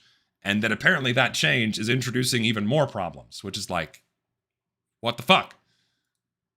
another sector of the community. Something happened here. Look at Europe too. Before Scream Fortress 2024, there existed 3 European server regions: Frankfurt, Madrid, and Stockholm. Because of this, players in the UK or Eastern Europe had matchmaking that was tailored towards those servers. I'm so sorry if you live in the UK. Being the best possible choices. Just in general. But now that Valve have nearly tripled the amount of turf via 5 new server regions, it would make sense for the matchmaker to tighten up, funneling players adjacent to those regions into those servers more often. Again, I could totally be pissing in the wind here, but everyone, including those with way more insight into TF2's matchmaking than I, are still stumped for a definitive answer. No GitHub perusing or SDK digging will get you anywhere. No one knows what's going on. However, given the time— Well, no, I still think it's because it's Valve taking existing infrastructure from Counter-Strike and then putting that in for Team Fortress 2 just because they can. I mean, it could even just be something that's automatic. Like, they just do that for Counter-Strike, and then also they spin up. Because, like, and this is just me pulling something out of my ass. But, like, if Valve sets up a new server region, right, and it's like, okay, they're doing this, like, explicitly for Counter-Strike, a lot of their systems are automated. So I suspect that TF2 servers just come with that as well. Again, I don't think this was done for, like, an explicitly TF2-centric reason. It was probably done just for Counter-Strike. And then as a side effect, we're also getting more TF2 servers. The patch notes, the new server regions, and the very noticeable after effects that we'll get to later, I think it's fair to assume that something akin to this theory manifested in November of 2024. Now, have these changes been beneficial for casual mode? It seems like the answer is yes. There's been way more praise surrounding the preferential server connectivity than complaints surrounding length and queue times as a result of this change. I've seen like the opposite. I've seen more people bitching about long queue times way more than better ping. I don't know where you're seeing that, Weezy. Where were you seeing this? If you're talking about like, I don't know where you're seeing this. I'm confused there. Am I on crack? Maybe it's just because I only look in certain areas of TF2 discourse, but I've seen no one really like highly praising us having more server regions. I've seen a lot more people complaining about queue times consistently or not being able to play on a specific map or this or that. So, I don't know, man. Prior seasonal update was there. literally the catalyst for why Valve began updating their matchmaker to begin with. The non-functionality of player queues during high periods of uptime can hardly be attributed to this. All things considered, these changes appear to be a warmly welcomed quality of life feature for the average player experience. Man vs. Machine, on the other hand, has now become fucking unplayable. Sometimes. Okay, let me explain. Everyone Yeah, you knows just that can't find a server. MVM's total player pool is much lower than that of casual mode or community servers, only averaging a few hundred concurrent players during peak hours. Most TF2 fans don't play the game mode at all, and Yes. most of the ones who do aren't poop-socking it 18 hours a day. It's a side gig for the majority of the player base, and always has Poop-socking been. it? But not only Really? does MVM suffer from a shallower player pool, it also suffers from a progression system that is innately cannibalizing. For Man Up mode, players are only allowed to queue for one tour at a time, and within that tour, the vast majority of players are only queuing for the missions they need to get the loot boxes at the end. That is There's also interesting. That is something that I'm surprised that Valve never went back to change, is that you can't queue for multiple missions at the same time across different tours. There shouldn't be any conflict there at all.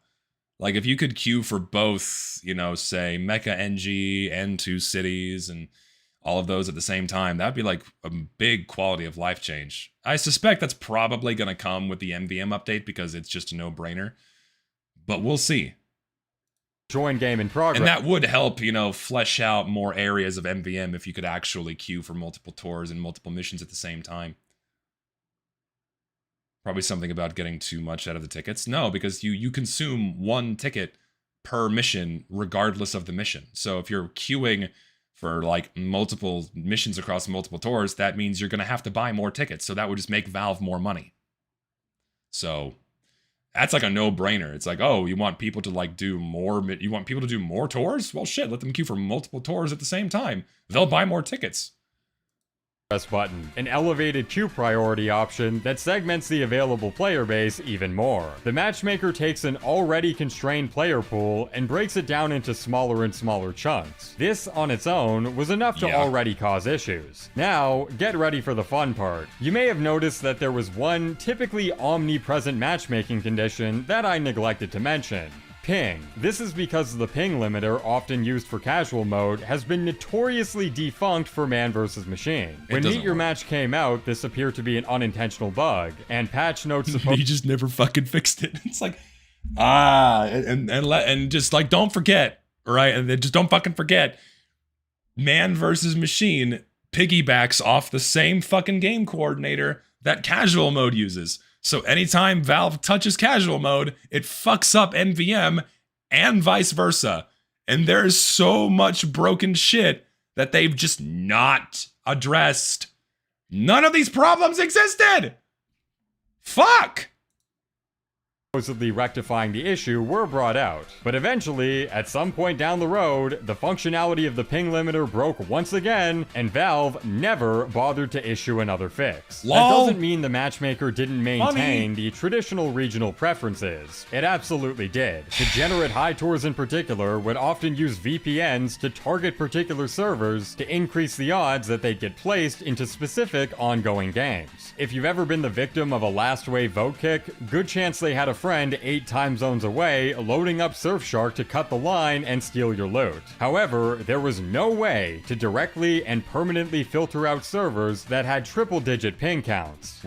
Man, I wonder just how many players are going to funnel into the MVM update that'll dilute that problem. You know, where you have like the degen high tours being assholes. Like, how many people are actually going to go out of their way to play the new MVM content to dilute all of that behavior, you know? It's going to be very interesting to see. Or not you plop into them was entirely down to the will of the game coordinator. But apparently, during the November 2024 matchmaking patch, unbeknownst to literally the entire fucking player base, the ping limiter's functionality got reinstated to man versus machine. What the fuck? That's a crazy thing to re-implement without a patch note telling anybody. Like, show of hands, even a whole ass year later, who knew that this happened? No one. Because No I one sure knew. as shit No one knew didn't. this shit. I genuinely... Yep. Thank you. Come on in. You are a saint. Thank you. Hot is good. Thank you. My mom brought me tea. I have tea now. Let's continue. Only thought this was an unconfirmed rumor until a couple of months ago, where I decided to test it myself, queuing for a full mecha engine tour with my ping tolerance only allowing for American East Coast servers. This happened around 10 a.m. Eastern Time, nearly peak hours for the Eurobros, and it took me 87 minutes to find a game. And where did my Ontario leaflet ass end up? Chicago. Yep. Something tells me it's working now. Just to be clear, the problem isn't that Valve brought back the ping filter for man versus machine. It should absolutely be there. Players should be allowed to opt out of being placed into high ping lobbies, regardless of how much their queue time spikes because of it. The actual problem is that this change was re-implemented without a peep on Valve's behalf. That's just fucking stupid. This has been a non-factor relating to MVM queue times for quite literally years, and now suddenly, out of nowhere, without even a passing mention, the ping filter is fully operational. There you go. Shit, people's queue times are going to be Maybe higher. I can actually get into a server again. Are bottlenecking their own connectivity without even knowing it. There's also the issue of the ping filter being tied to a menu that many new players have zero clue how to adjust. Like, seriously, like, there's no button for this fucking menu. Like, you have to hit this up here and hit matchmaking settings. Otherwise, you'd have no idea that it's here. It's like, it's so hidden that most people don't know this shit is here. It's crazy. UI flub that'll hopefully one day be fixed. No, never. Valve fixing the UI. That's something else that should just be like a strong demand.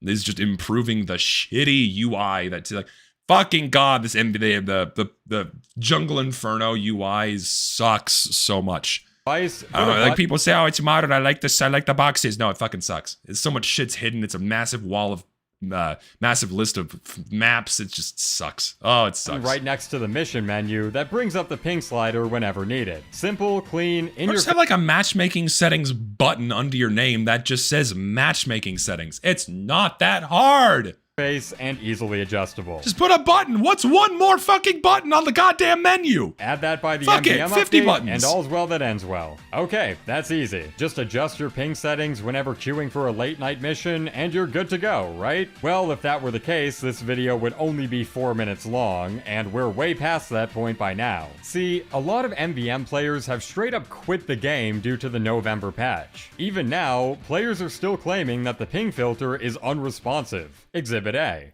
Why doesn't this fucking setting work? Do you know how easy this would be if I wanted any server and set my acceptable ping levels super high and it just threw me into any server? That would be fucking great. And the people who only wanted nice low ping will be able to set it so that they can only get into those lobbies. So why the fuck do I now have to wait like 20 times longer than I used to for the same fucking lobbies? Oh, you may be thinking, oh, this is just a you problem. Oh, yeah? No, it's pretty pervasive across the entirety of MVM and also TF2 in general. It's so fun, Nito. Again, problems that did not fucking exist before 2016.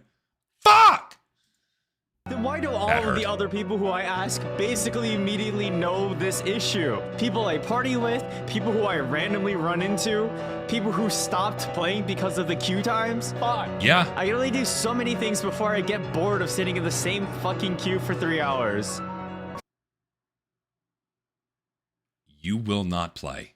You'll buy the tickets though, but you're not gonna play.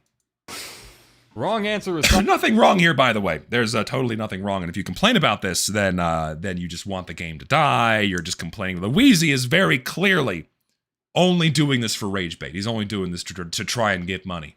You just shouldn't be complaining about this at all. Just be happy this game still gets some retarded motherfucker in my comment section on my newest video says, well, just because these updates don't include things that you want doesn't mean that they're not significant. It's like, motherfucker, what do we get? We get broken maps, unusual effects and hats people forget about in a day. What the fuck else do we get? We get nothing. We don't get any meaningful updates. We don't get anything that addresses the problems this game has faced for how many fucking years now?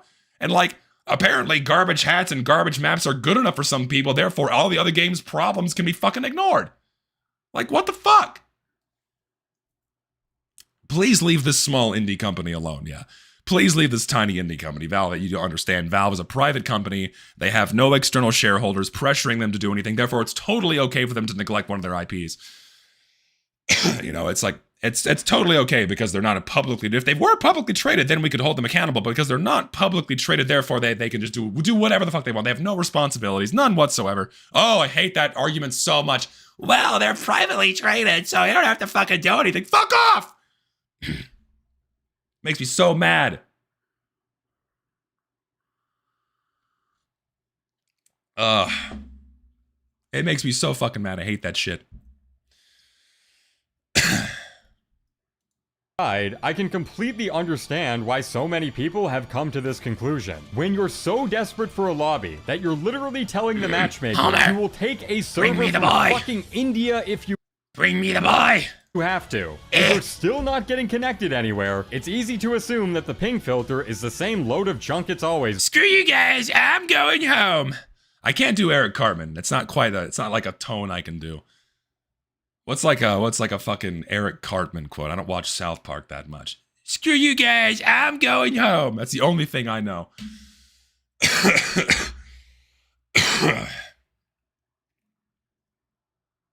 You guys! Ben, it's also fair to assume that a change of this magnitude would come with an accompanying patch note. No such thing was done. The ping filter at the very least guarantees you won't be region locked upon joining a lobby, but even players who lift that restriction in coordinated fashion are seeing unbearable queue times. What's the problem? What's the could problem? be that Man. a percentage of the player base are self-isolating via self-imposed connectivity restrictions that are entirely invisible to them. Hell yeah, dude. I will check it out later. Thank you. I'm excited for that. Or it could be something else. This would be the logical outcome of a matchmaking change like this. Faraway servers that used to be considered suboptimal but fine are now considered horrible options, and the game coordinator waits as long as possible to make sure you're not thrown into one of those servers before eventually giving up and putting you there anyways half the time. It's the matchmaker is so strict, so intent on preventing you from connecting to a server with bad ping, you're stuck waiting way longer than you used to prior to the November patch. I don't know if I'm wearing a tinfoil hat or not, but tell me the dots aren't lining up here. At the very least, we can bypass these problems by grabbing a group of friends. Even though you don't have like direct evidence of this, it's pretty clear as day that this is what's happening. Party style. Actually, no, you can't. Think we forgot about that? Nope, cross-region parties are just fucking broken. Still can't play with people. Prior to the November 2024 patch, you would always. I haven't played NVM since like January of last year because I just can't play it. Repeat, always get a near instant queue pop whenever you had a fully pre-made group, no matter the region. Yes, always, fucking always. You would get a server immediately when you had a 6-man party. Almost always. But now, apparently, if you have even one guy in your party who's from a faraway region, you straight up cannot connect to any available servers. Yeah, you're fucked. You have to actively quarantine yourself from playing with Australians if you actually want to find a game. The patch that claimed to fix cross-regional partying completely destroyed cross-regional partying. Ping settings are irrelevant. Man, remember when you could play with literally anybody you wanted by just clicking on their name on Steam and joining them directly? Man, remember when you could play with literally anyone you ever wanted by just finding a server in the browser with enough slots open and then joining that directly? Man, wouldn't that be great if we had that back and none of these problems would fucking exist? You're not finding a game. Wouldn't it be great if NVM didn't have these issues either before they tacked on this shitty game coordinator? Before any of these problems fucking existed? It's just, oh my god, it's so easy just to go back! I'm sorry, but this is why I absolutely refuse to believe that these recent queuing issues are entirely a result of newly imposed ping filters and nothing else. I just there's don't other buy shit it. going on. Valve broke something, obviously. Players are doing everything possible to make them a non-factor, as negligible as they can be. Yeah, Valve broke something. That's the conclusion of this video. There it is. It's in the title. Valve fucking broke for it. a massive portion of the player base. Valve did something about cross-region parties is fucked. Of their matchmaker. And for all the things they left out of the patch notes, at the very least, they gave us a lead on that. I should stress that if you live in America or Europe, only play 2 cities, only play during peak hours, and only decide to solo queue, your experience has likely remained unaffected by this patch. The player pool is... If you solo queue playing MVM, I am so sorry. Bro, just play community servers. I fucking hate that argument too, man. Most people want the consistent vanilla Valve server experience that was established in 2011. That's what people want. They don't want to have to deal with community servers. They just want to go play the normal vanilla fucking game, right? And Valve had offered that service and started offering that service in 2011, and they should be expected to maintain that service. Hello? Large enough under those conditions for these queue issues to not manifest the vast majority of the time. That's not a solution. You shouldn't have to do that. No, you shouldn't have to do that. Not ever since Valve made it the standard of them offering their own servers, right? If they just removed all their servers entirely and it was only community servers, fine, whatever, like how it was before 2010, great. We'll go back to that standard because that is the standard. But now we have Valve servers.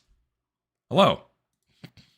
So if that's the bulk of your grind sesh, you're probably okay. But if you're playing Mecha Engine or Gear Grinder, if you live in a more sparsely populated region like Australia, South America, or Southeast Asia, if you work a night shift and want to play during the off hours, you are fucked. The game coordinator is not only adjusting based on tours, required missions, and in-progress queuing, but is now also adjusting... At the end of the day, this is all a result of having too few players being spread too thin based on too many qualifiers that prevent players from being put into a server together, when all of these qualifiers simply did not exist. What do you have in casual mode right now? You have a map filter, you have a ping filter, you have a skill rank, right? These are all things that are preventing you from getting into a server, when beforehand it was only ping and game mode choice if you cared about it, right? Not map. It wasn't all these ultra specific things that kept players apart. And now MVM is experiencing the exact same thing. You have all of these different things that are keeping players apart.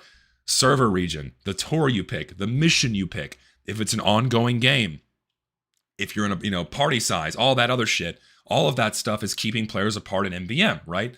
No, yeah, and the skill ranks in casual mode don't matter because they don't work, but they're still being used to calculate an ideal server for you, which ultimately delays your entry into a server. The skill ranks don't do anything for game balance, but they absolutely are calculated into your queue. It's all still there. It doesn't do anything for balance, though. For self-imposed ping limitations, and, potentially, stricter regional adjacency, and the sheer level of fragmentation imposed on the matchmaker is too much for it to handle outside of two cities. This hits the absolute hardest in the early... Yeah, and it's the exact same parallel with casual mode. You don't have any casual mode problems if you only queue for Upward, Badwater, Dust Bowl, or Harvest, right? If you only queue for like the top 6 or 7 maps, most of casual mode's problems are, largely ignorable, queue times or short games, what have you. But if you want to play literally anything else, you're fucked. It's the same thing in MBM. Oh, fuck off with the 6, 7 things. Stop it. So fucking dumb. God. But no, yeah, it's the exact same problem in that we have a matchmaking system in a video game that was not designed for matchmaking. The AMs in universal time, i.e. when the Americans are asleep, the Europeans are... The fucking PLR pipeline guys here. Hello, sir. You know what I'm talking about. I've been watching your videos. Yeah, like a 6-hour queue if you want to play in pipeline and then you just give up. Like...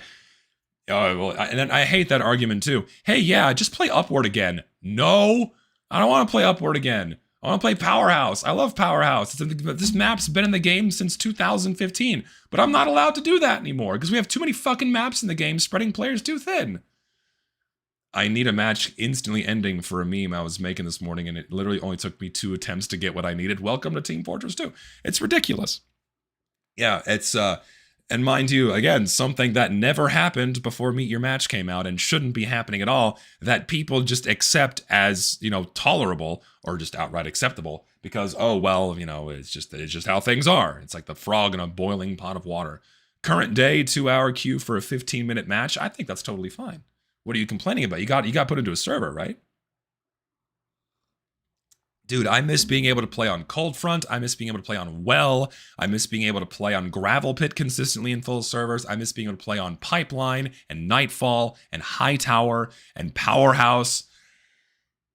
I miss playing on fucking King of the Hill Badlands in full servers, King of the Hill Nucleus in full servers. There's so many servers I used to play on, or sorry, so many maps I used to play on all the time that I just can't play on anymore.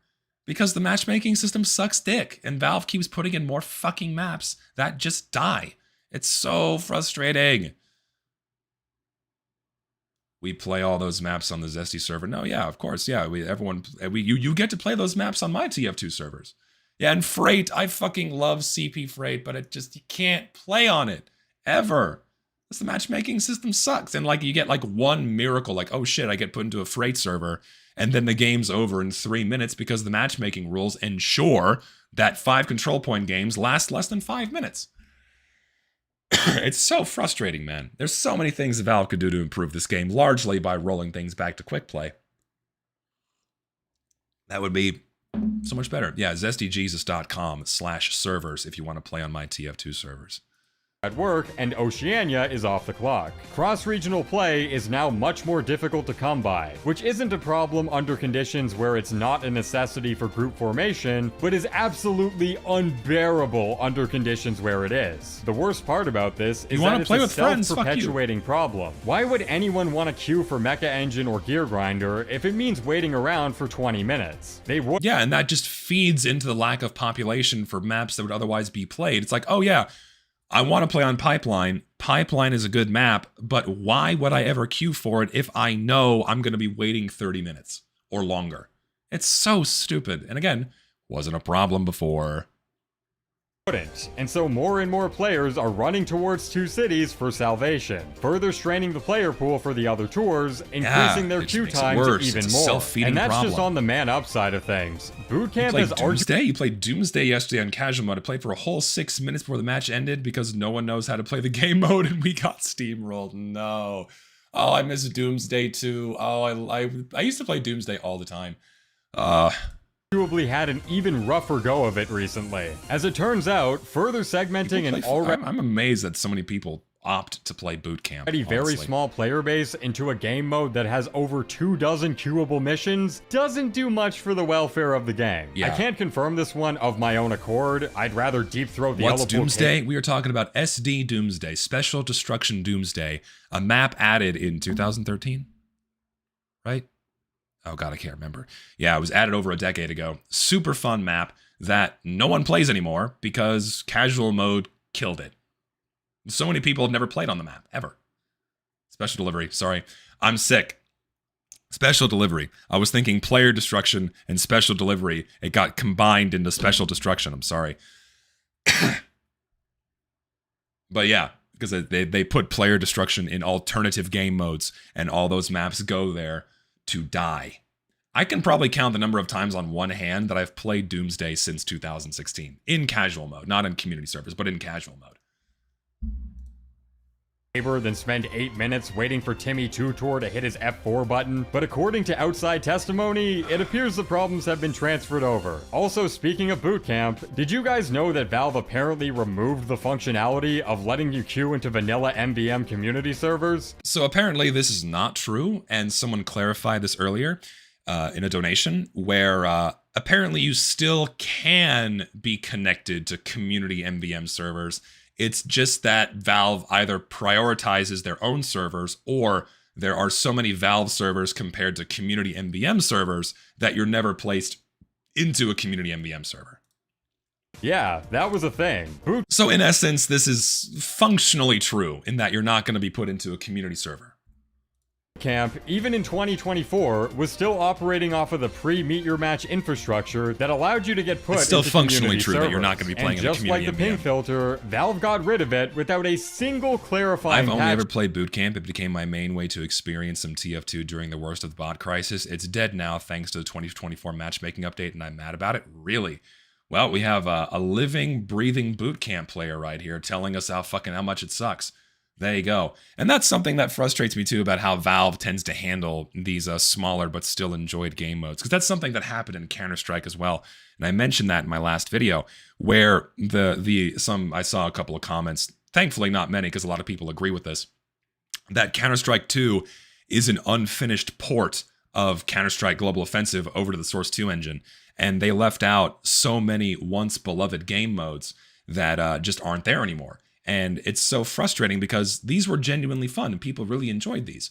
And they're just not there anymore. And then Valve neglects them because like, oh shit, most people play competitive or casual, so why would we ever fucking bother with this? And it's like, well, if people once enjoyed them in your game, they should be in there. People should be able to play them. especially since they've been like long since established as other ways to play the game, like in the official game, you know what I mean? And so it's a shame that like things like MVM, even though it hasn't been updated in so long, it hasn't received content in so long, like you should still be able to play it. And the fact it breaks, it's like, okay, Valve, you can't let that happen. You can't let that slide. It's fucked up. Yeah, if a map is available, you should be able to play it. But the problem is that, well, it's not so much the volume.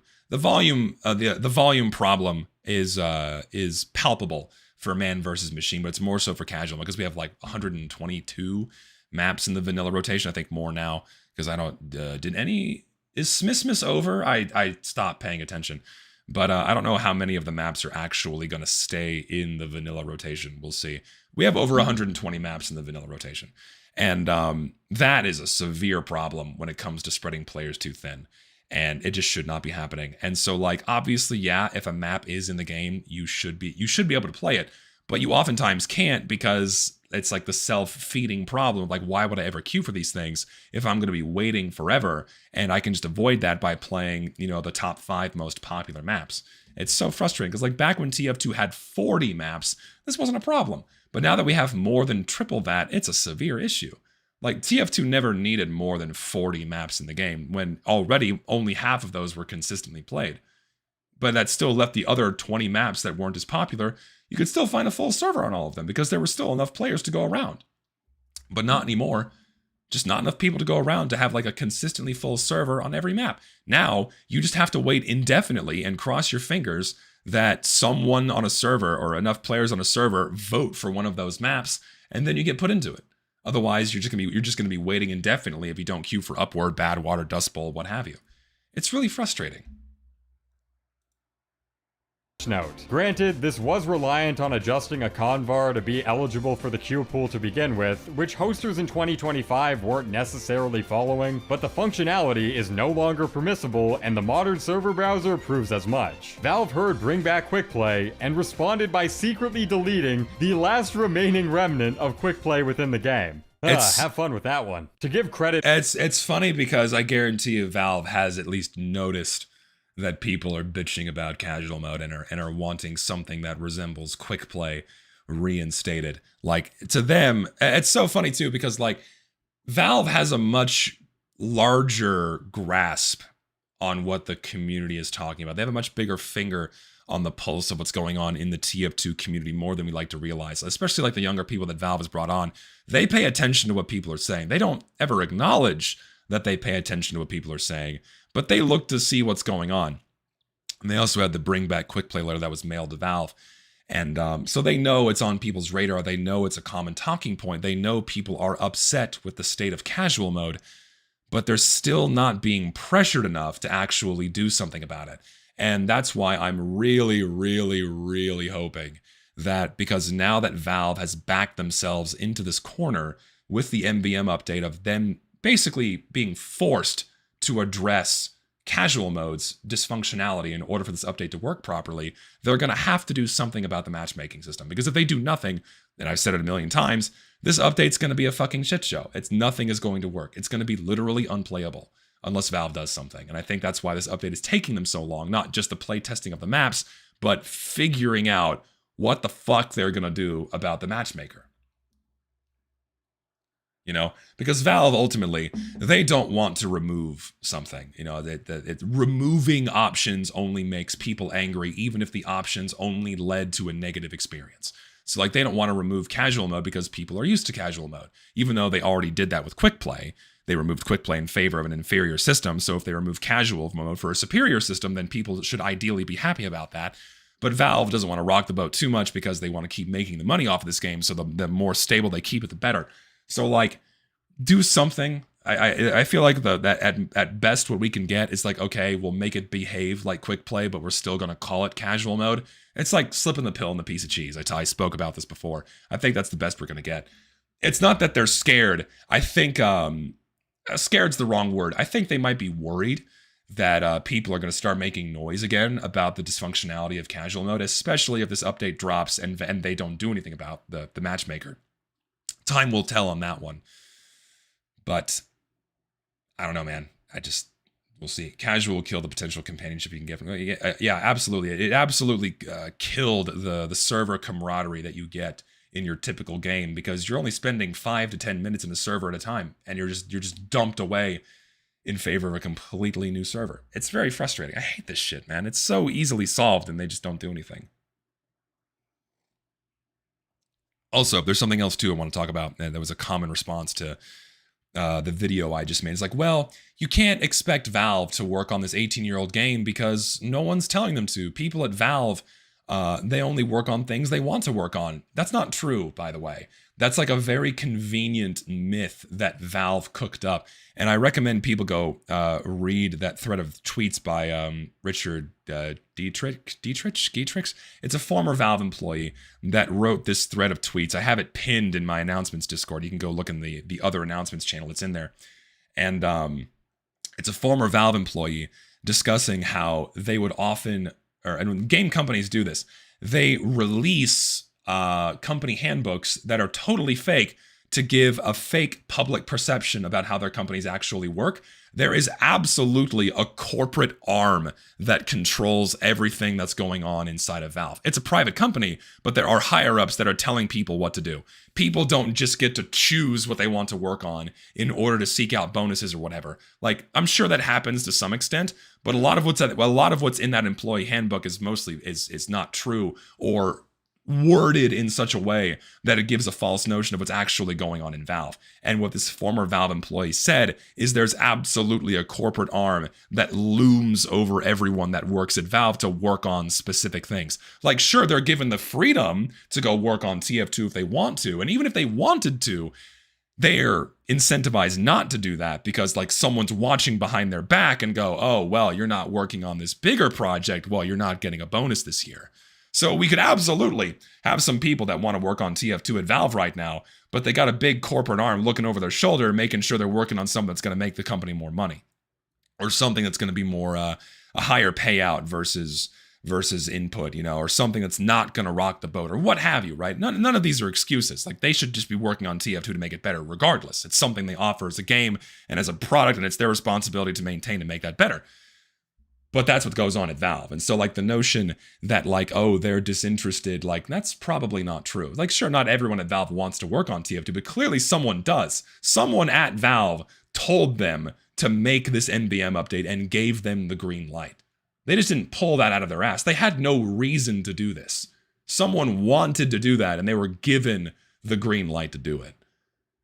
Well, you know, company bonuses, like end of the year bonuses, you know, they get big chunks of change at the end of the year for however much success they bring. Very common. We see this with crunch culture where you're not forced to do it, but it's pressured as much as possible socially and financially. Yeah, absolutely. My argument is that Valve is simply lazy. You got other companies raking in profits and still updating their games while Valve doesn't update theirs. No, yeah, because they don't have to. And that's what I said in my video, man. Is because these games still bring in tens of millions, if not billions. So why try harder? They don't have to fucking do anything. These games print them so much money that they don't have to do shit. They can dump all of their money into other, like, not third-party software, like their own software or hardware endeavors, software endeavors, brain interfaces, and shit like that, and not actually maintain their games or their other services.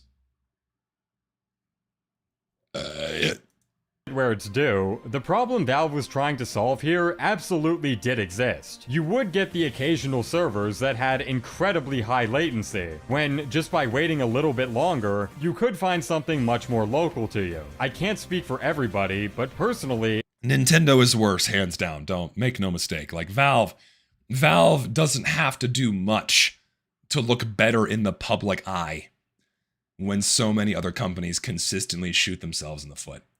Can I host play sessions on my servers more often? They've been completely dead since Gold Rush. I do it. We have about once a week. We make an announcement in my Discord. We have a play session about once a week. I think that's good enough. I don't want to, like, overload people with pings. I think once a week is decent. Maybe I'd be down to wait an extra minute or two if it means guaranteeing a better play session. But not 10, not 15, not 20. I think that's a bit excessive. And if you disagree with me, cool. That's why there absolutely should be a ping filter. It allows people to curate their settings to their own. Why would anyone want to wait longer? First of all, you never had to wait this long to play any facet of TF2 before Meet Your Match. Like, this just wasn't a thing. I'm getting a phone call. Hold on a second. Hello?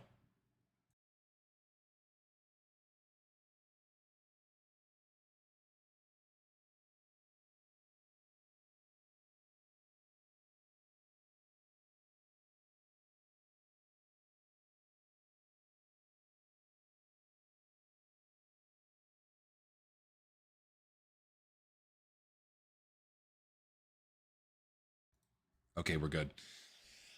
It was my doctor checking on me, doing a follow-up. That I appreciate. That's something that's nice about American healthcare, is even though you pay out the ass, the doctor's going to call you and make sure you're okay. So that I appreciate. You don't get that in other countries. Anyway.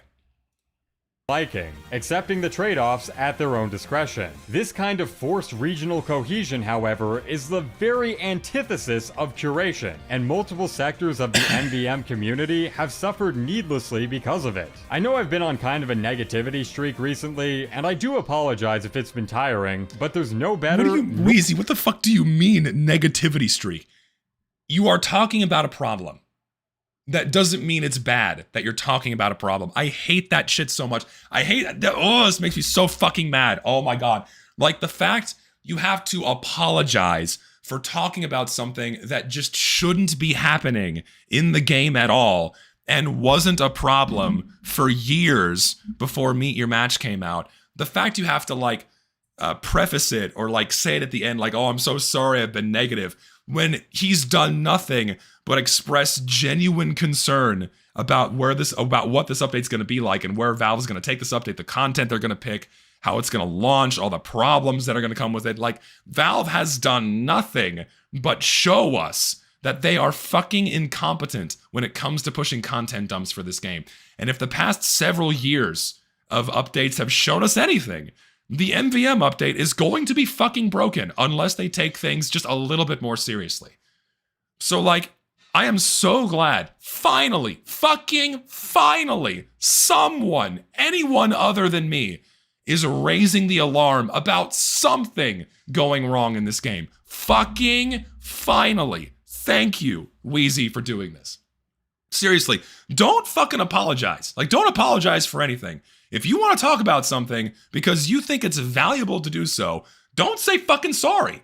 You shouldn't have to apologize. If someone is getting mad at you for being concerned about where an update's going to go, fuck them. You don't want these people in your audience. They probably don't even care about the game. Get them the fuck out of here. Don't be apologetic for this shit. Thank fucking God other people are raising alarm about Valve's fucking incompetence. It's about fucking time. And like, it's not that hard. Like, he's made several videos about this. It's so fucking easy. Other people can do this too. And imagine what would happen if more people did. If more people were talking about the game's problems, putting them into the limelight, that might actually get Valve to treat the game better. Because it lights a fire under their ass. And Valve hates bad press. They fucking hate bad press. Valve is so good at avoiding it, and they fucking hate it when their players get upset. They fucking hate it. And they do everything in their power to make sure that does not happen. They do everything in their power to make sure their optics remain squeaky fucking clean.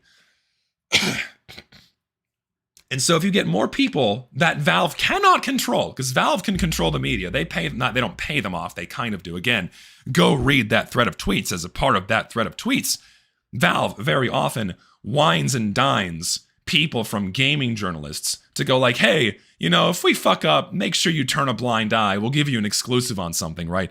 Valve butters up the other gaming journalists to make sure that there's no bad press about them at all, right? And what can they not control? They can't control fucking YouTubers. They can't control us. They don't manipulate our voices. We can speak our minds. They have no control over that. And they got like, and like, really think about this for a minute, right? Really think about this for a minute. The first time Valve ever had to deal with massive public backlash, right? Ever in the entire history of their existence was Save TF2 and Fix TF2. They had no control over that. None. They had done other fuck-ups and mistakes, but those were very easily contained and compartmentalized and could be easily ignored. Valve never faced anything like that before. Fix TF2 and save TF2, right? Like, even the fucking CoffeeZilla expose, people forgot about that. That like, people got like, you know, that was, the problem with that is like everyone involved in Counter-Strike already knows how the gambling works. And then everyone outside of like the Counter-Strike sphere will look at that and go, wow, that's actually really bad. But then they go right back to what they were doing. You know what I mean? Well, the thing is, Artifact had a big outrage, but that was like a new game that sucked and then no one played it, you know? Like, we're talking about like a really massive bomb of complaint about something they currently offer and make money from. Valve never faced that like so many other game companies do. And like, I think that gave Valve just a little taste about how loud their fans can get if something goes wrong. And so like, imagine if other YouTubers, like, because apparently the buck stops at bots. They don't care beyond the bots, and they're coming back already. Idle bots and cheater bots are still in the fucking game. They're trying to come back. It's fucking annoying. The buck stops at bots for these other YouTubers, but imagine if everyone collectively spoke about these other problems too. Man, it's almost as if though Valve would actually do something because they're being held accountable. They're being fucking held accountable. That's it. Hold the fucking company accountable and deprive them of the dollars. I'm sick. It's one. My voice is fucked up. I'm sorry. Or a more likely time period in TF2's history to see these issues ironed out than during the upcoming MVM update. I've been machine gunning out all of my hypercritical, which is what Valve does.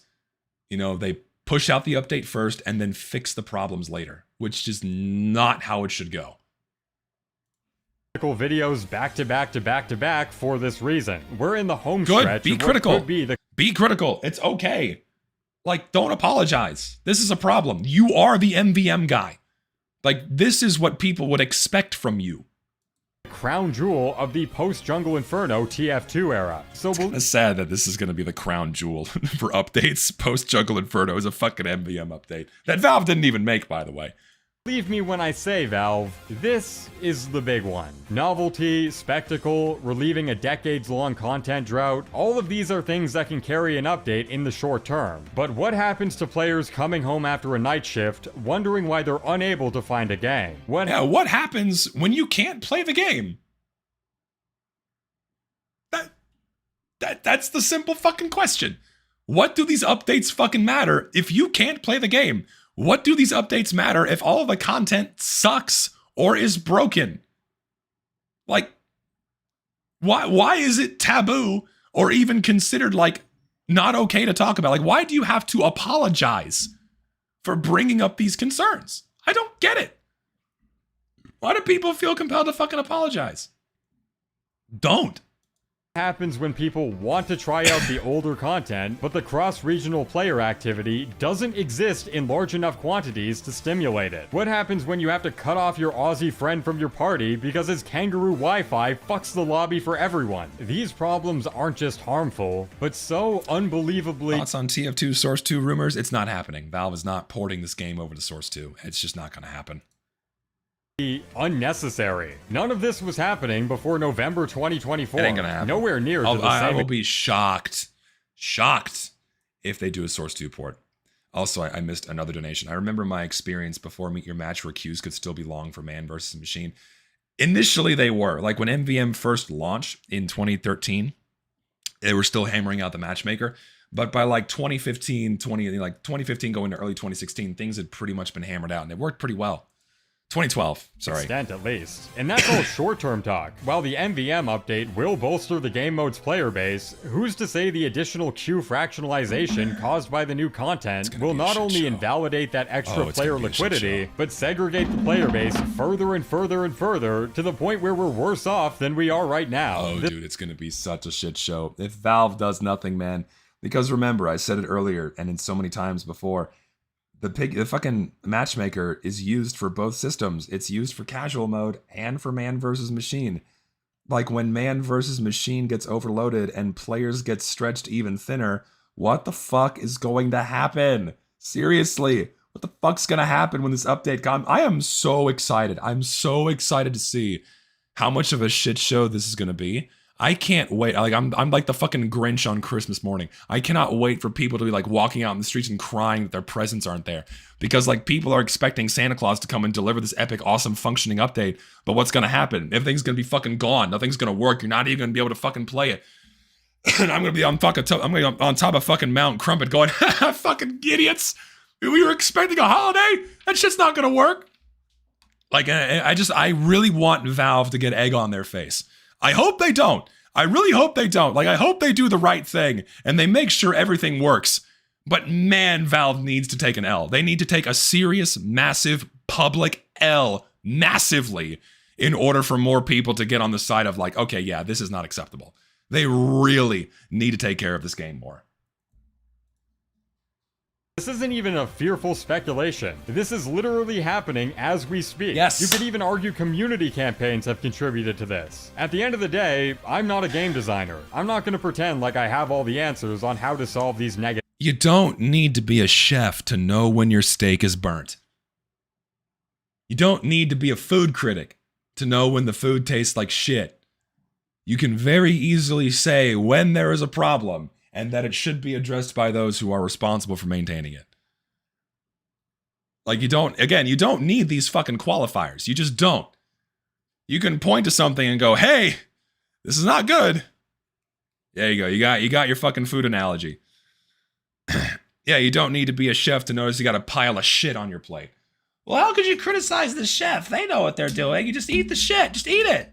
What are you mad? Just go to a different restaurant. Externalities. I am, however, an 840 tour MVM player with a working set of eyes who's been able to easily contrast how things were 2 years ago compared to right now. Outside of the bog standard evening 2 Yes, and I can look at things as they were 10 years ago and compare them to how things are now and notice that things were objectively better back then than the shit we put up with. Apparently, that's a bad thing to do. I don't know why.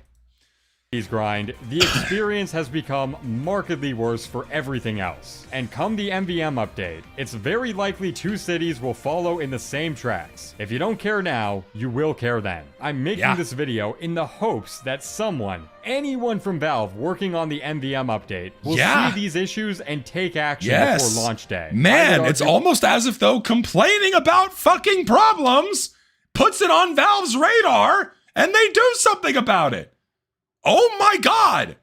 Again, fucking finally, some other bigger figure other than myself is applying this logic to the fucking game.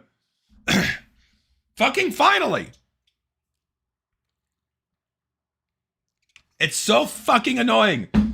All these other shitty YouTubers that like make fun of people complaining about the game, that go out of their way to openly antagonize people that are raising concern about the game's dysfunctionality. Fuck those guys. Thank God Weezy's doing it. Thank God someone else is doing it other than me.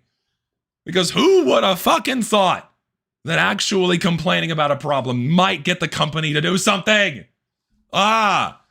Just ignoring it and pretending Valve's gonna always do the right thing has got us nowhere since 2016. Oh my god. It is vital for the game mode's health long term. And please, whatever you do, put them in the patch notes next time. Anyways, that wraps up my 2025. I'll see you all next. Hopefully, this encourages other YouTubers to get the fucking brass balls they should have to just complain about the state of the game and make things better. Like, that should just be a universal thing that should be happening. Seriously. Again, I said it before, they're not obligated to do these things. But, like, if you think these people actually cared about the game, they would complain. But they don't. Never got the appeal of shitting on the critique. Nothing bad can possibly occur from it. No, the appeal of shitting. So, again, I know this all goes back to me and what have you. Good video, Weezy, by the way. Thank you for making it, along with your other ones being critical of Valve and what's going on with MVM. Big props to Banana Boy here. And yes, I'll link the video in the stream if you guys want to go give it a like. Or if you're not subscribed to Weezy already, which I'm not on my second channel, then you should do that. But What was I saying? No, yeah, the reason why they do it is because it's socially valuable to do so. Whenever something is associated with my name or my fan base, it's socially valuable to shit on it. Even if that means spitting on those that want to make the game better. Because on Twitter or on Reddit, they're going to get a lot of clout. Inside their friend groups and social groups, they're going to get pats on the back. But then what does that do for everyone that's on the outside looking in? If you are someone that wants to complain about Valve's abysmal treatment of this game, about casual mode's dysfunctionality, about where NBM is going to go, how future updates are going to go, how previous updates have gone, and that's like the expectation for future updates. If you're someone that wants to do that, what does that tell you? That tells you that these YouTubers will go out of their way to shit on you and make fun of you and belittle you for complaining about the state of the game because you're not doing it in a way that is satisfying for them and because it's attached to someone that they don't like. That's fucked up. And that shit should be shouted from the fucking rooftops. I wanted to make a video on this. I wanted to make a commentary video discussing this almost cult-like reluctance to talk about TF2's problems, and how it's been a problem for so many years now, where like it's so taboo to talk about any of the game's problems, and anytime someone did with a larger platform, they were like laughed out of the room or like chased out of the YouTube sphere, right? Like fucking Muzo got bullied, Star got bullied, Xenomite got bullied, for complaining about the game state back in 2016. So many people just get like their shit kicked for complaining about what Valve does, and it's like, why? Fucking why? And there's multiple reasons as to why, right? You had, and King Raja did too, and there's multiple reasons as to why, right? You have Valve and their galvanized reputation because they made so many games over the years that were so good that it made them this amazing company that seems like they can never do any wrong. You have Steam, which is, a good service, and they don't have to do much to be better than other game platforms, right? So that makes Valve look good. They have so many other good things going for them that when they fuck up with their games, the expectation is, oh, don't worry, Valve knows what they're doing. They're going to fix everything. But then they never do. And then you again have like this cult-like adherence to like praising Valve's every single fucking action, much like Nintendo fans do it, where they can just simply do no wrong in the eyes of their fans, and people will consistently attack you for being critical of what Valve is doing. That's another factor. And then you have the me factor, which is a more recent development over the last couple of years, where because my presence is a controversial one, anything that's attached to my name becomes socially valuable to shit on. And because I'm apparently one of the only people, thankfully Weezy is now too, one of the only people that consistently talks about this game's fucking problems because I said a slur in 2016, apparently, now anything that I talk about is, it's now fair game to shit on, it can be dismissed, it's not worth talking about because it's attached to my name. That's fucked up. That's really fucked up. I don't understand it. It's this petty high school cliquey bullshit that's coming from grown-ass men. Grow the fuck up. I hate it. I fucking hate it.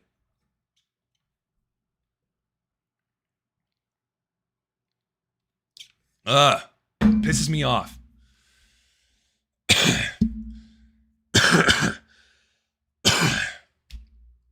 No, yeah, and Xenomite made a couple of really good videos critiquing what Valve had done with Meet Your Match and like laid out everything that I had said, or not everything, but a lot of the things that I said from in my Meet Your Match video, but like that, and he just fucking went away. He like unlisted all of his videos. Like that was a good video, and he got shit on for that. It's like, oh my god.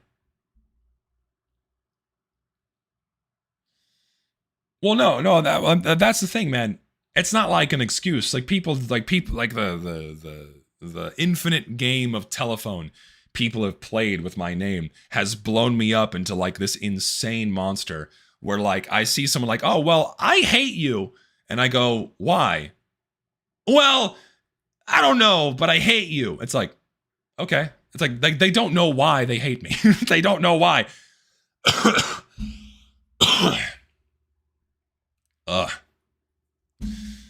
It's stupid. It's all stupid high school bullshit. And it's like we are our own worst enemy when it comes to this game's future. Seriously, like the fans are the game's worst enemy. When we like these things should just be shouted from the rooftops by everyone. Like it's okay to be talking about this crap. It should be spoken about consistently all the time until they're fixed. All these problems. What are the comments saying? Let's go to like newest. Who cares, bro? On the horizon, be like in 2 years. Yep. Meet your match continues to soil TF2. Let's go to top comments. You watch a music video criticizing? No, yeah, it's a video from 2016 when he was criticizing it.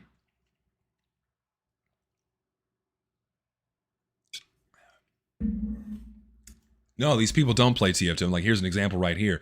YouTubers make the worst balancing decisions. Like, they're not playing TF2 anymore. They're doing shit like this. This is what they've jumped ship for. Like, these are the people that we're relying on to talk about the game's problems now. They've signed off. They're not talking about the vanilla game anymore. You can't rely on them anymore. That's the frustrating part.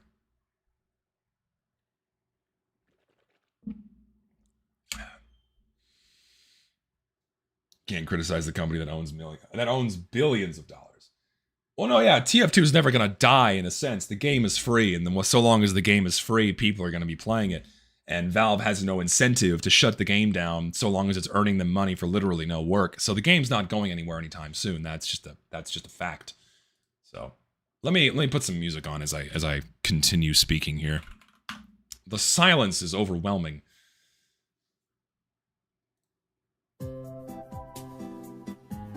The silence is overwhelming. We'll go to the full webcam here as I chit chat with my chat. Aside from TF2ers talking about TF2, we need more TF2ers playing the game. No, yeah, that's also true. Like, most of the bigger TF2 YouTubers have moved on to just not playing the game at all. They're playing things that are not Team Fortress 2, and that's not healthy for the longevity of the game. Because, like, ideally you want to be like advertising, hey, this is the game that most people play. And hey, also these problems exist, and maybe Valve should address them. All that stuff.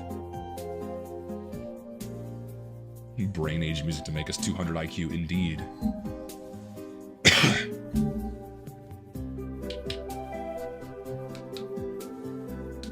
And I mean, also, we don't need to rely on these guys to talk about the game's problems. We can make our own videos. I encourage everyone to make their own videos. Because if they're not going to, we have to. We have to make the noise about the problems, otherwise nothing's gonna happen. Oh yeah, that's right. Muso did make a more recent critical video about the game. Even the TF2 animated stuff is dying, except for the remake of some memes. I mean, you have the consistent memers that keep cranking out funny videos, but yeah. Well, no, yeah, I mean, like, I still fully think that the MVM update's gonna be like a big make or break for a lot of people. It's gonna be like the big signal as to how much work Valve is going to be willing to do on the game moving forward. And if the update's a shit show, then, well, that's going to put a really big sour taste in a lot of people's mouths, and people are going to move away. Because, like, why would they stick around? You know, why would they stay?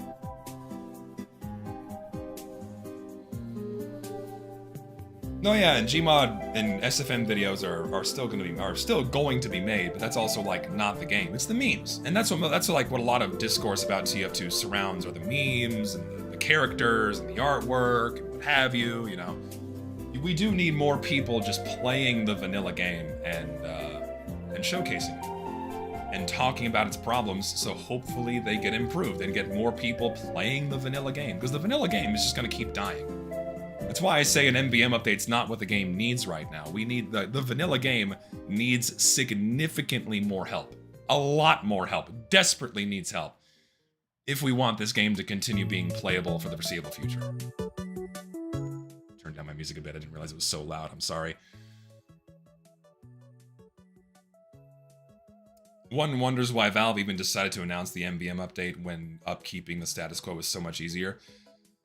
I think, I still stand by what I said last year, where I think Valve is looking for more ways to pump life into the game to keep the money flowing, because they're realizing the seasonal update model is becoming increasingly unsustainable, as they keep pumping more maps into the game, you're just not going to be able to play them. So like, hey, what's another way that we can keep getting paychecks from this game, encouraging people to keep engaging with the game's market, and also keep the game looking alive from the outside looking in for Counter-Strike's market? Oh, let's do MVM instead. That doesn't touch casual mode, that touches a completely different part of the game. Let's start bloating that instead. That's what I think. I think that's like their soft solution to start steering away from pumping more stuff into casual mode. I could be totally wrong, and I probably am, because why would they not keep throwing more stuff into casual mode? People are going to keep buying it anyways and keep trying to play it anyways. But I suspect that might be something that they'll do. The next video I'm making is about the matchmaking system and why it's broken. That's like the next thing that's like the number one thing people should be discussing, is why the matchmaking system is literally broken. And yeah. Big thing. Do you think restricting maps into a seasonal rotation would help the map bloat and spread players too thin? I mean, yes, and it's a good and bad thing. It's not a perfect solution. It would reduce the number of maps, therefore distributing players more evenly. But the problem is twofold. One, we would have to rely on Valve to decide what maps stay in and what maps go out. So like if you have a relatively popular map that a lot of people like, that just gets removed. It's like, uh-oh, well, that's like one less reason to play TF2. Now I don't want to play TF2 because my favorite maps aren't accessible. Or you have the other problem where, well, no, that's like that. Well, that is the main, that is the only problem is, they could remove maps that people want to play. And then the other issue, sorry, it is twofold. And then like, oh shit, all of this content that was once always accessible is now no longer accessible. And that's good. That would also piss off a lot of players. It would help the problem, but it would cause others. It's why I say it's not a perfect solution.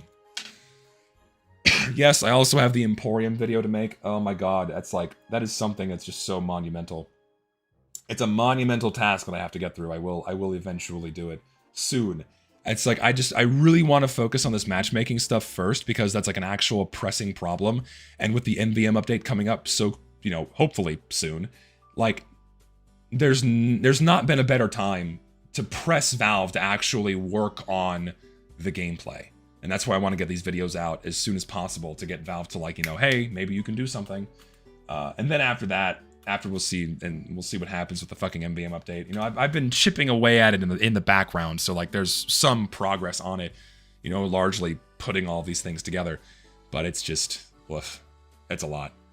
Steam Cube probably releases this month or February. They'd be stupid if they don't promote a game with it. I mean, what game would they promote? I don't think they're not going to use TF2. Sure as shit not going to use TF2. If anything, it'll be Counter-Strike.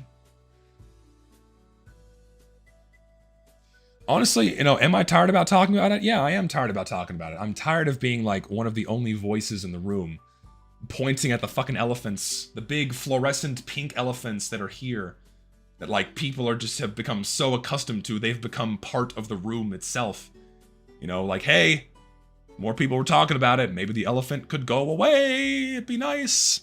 That's what I'm tired about. Like, I love the game. I'll talk about it forever because I just love playing it. It's one of my favorite games ever. And I'm not going anywhere anytime soon. But it is tiring. It really is tiring being a broken fucking record. But I do it because what else am I going to do? Just not say anything? Just like, again, the problems don't get addressed unless you say something about them. And since so few other people are, I'll do it. Oh yeah, and I have a tattoo with a logo on my back. I have to... This tattoo sucks. I gotta get it patched up. But... yeah. The game means a lot to me. Mostly because of the people that I've met through the game. I've met amazing people through the game. I've made lifelong friends in the game. I've had... what's the word I'm looking for? Irreplaceable, life-changing experiences that have come about because of my interactions with this game and its player base that have, molded me into a better person, I think. At least I think I'm better. Maybe it's just natural maturation as you get older and have more life experiences. But the game is important to me, and I want what's best for it. And so that's why I talk about the game's problems.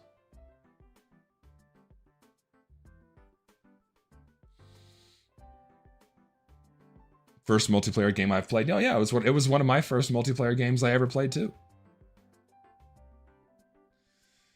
do I prefer realistic or stylized art style in games? There's a place for both. You know, if your game is, you know, geared towards being like the gritty, realistic military shooter, then that's your flavor. But then, like, if you have like a more stylized game, you know, oh, that's cool, then, you know, it's trying to stand out. There's a place for both of them. For me, I'm not big on hyper realistic stuff. It's never strongly appealed to me. I'm a bigger sci-fi stylized person, so those are the ones I tend to lean towards. More or less. This game has rotted, and it's all our fault for never speaking up about it. It's Valve's fault too. Like, this goes both ways. Like, make no mistake. It's both Valve and the player's fault. Like, it's not absolving Valve of any responsibility here, but it is absolutely our fault too that we don't say shit, and we should be saying more often to get Valve to actually do something. Do you think you'll be able to make videos about all the shitty stuff Valve does as a whole? The bit covering the community market was actually pretty interesting. Yeah, I want to make more videos about that too. It sucks so much because, like, I want to get videos out more frequently, but then, like, if I do these deep dives and that require a lot of time and a lot of research, that means I have like massive multi-month long gaps between videos, and that sucks. Like, because I want to put more content out there. I want to grow my channel more. You know, I want more entertainment for you guys, and there's a lot of stuff that I want to talk about. So if I take months and months to talk about one thing, then nothing ever gets spoken about.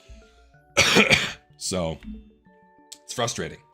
So I have to strike a good balance with, like, figuring out what videos I'm gonna make and how much effort I put into them. Like, the last video I put out was experimental. It was me figuring out, like, a good balance between how much editing or how little editing I can get away with, and also can I still get a high quality video out there. And I think I struck a decent middle ground. I think I struck a decent middle ground. So, and the response to the video is, I don't even know what the numbers are right now, because I try not to look at view counts, because I hate gamifying how these things go. Yeah, the video's got what, 80,000 views roughly, something like that. Yeah, just shy of 80,000 views, so it's not doing that great. But it was experimental, so it not doing so well is, you know, I guess expected. And also the title and thumbnail are not that good. So, but I wanted to get that video out there as a good reference for people. The next one, I'm going to put a bit more effort into, because I feel like the one I put out yesterday, it was still, it could have been better. It could have been better. It was important, but like it wasn't entertaining enough. You know, it was kind of dry. I got to make it more engaging. That's something else I'm not good at, is I'm a very analytical guy. I'm an analytical guy. 12 years of my career began in geology and science, and like that's just how my brain works. So when it comes to like doing something that's engaging and entertaining, that's hard for me to do, because like that's not how my brain works. So I have to find ways to take things that are like generally uninteresting or kind of mundane, and then like go, whoa, this is actually kind of important, and we should be talking about it. So.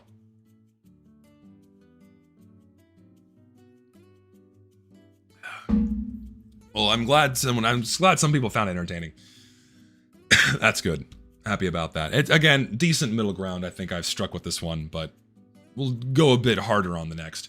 And it pisses me off too, because like I uploaded the video and it was ready, and I had a music license, and then I found the mistakes and my music license got eaten up, so I had to get rid of the song I bought the license for. It made me so upset that I wasted the money, but I used Bastion music instead, and Bastion music is really good. So my favorite video of mine, I still think the one that I'm the most proud of is shit. My opinion on this kind of changes a little bit. So it's kind of a tie between my team recognition video and my bot video, the first one. I'm really proud of the level of work that went into it and what I could put forth for the people to look at. Really happy with that one. The bot video more so. But the Meet Your Match video I thought was also really good. It's not my favorite. There's a lot of things I could have done better, but I didn't want to go back and like rework an entire 1 hour section for the sake of getting the video done. And it was already pushing 4 hours, and there's also a lot more stuff that I wanted to include in that video that I just didn't. So it's not my favorite, but I'm still happy with it. Yes, and the next video is going to include the casual mode data that I collected last year. Like, I have the data set and I've analyzed it. Again, the challenging part is like presenting that data and what it shows in an interesting and meaningful way for the common player, right?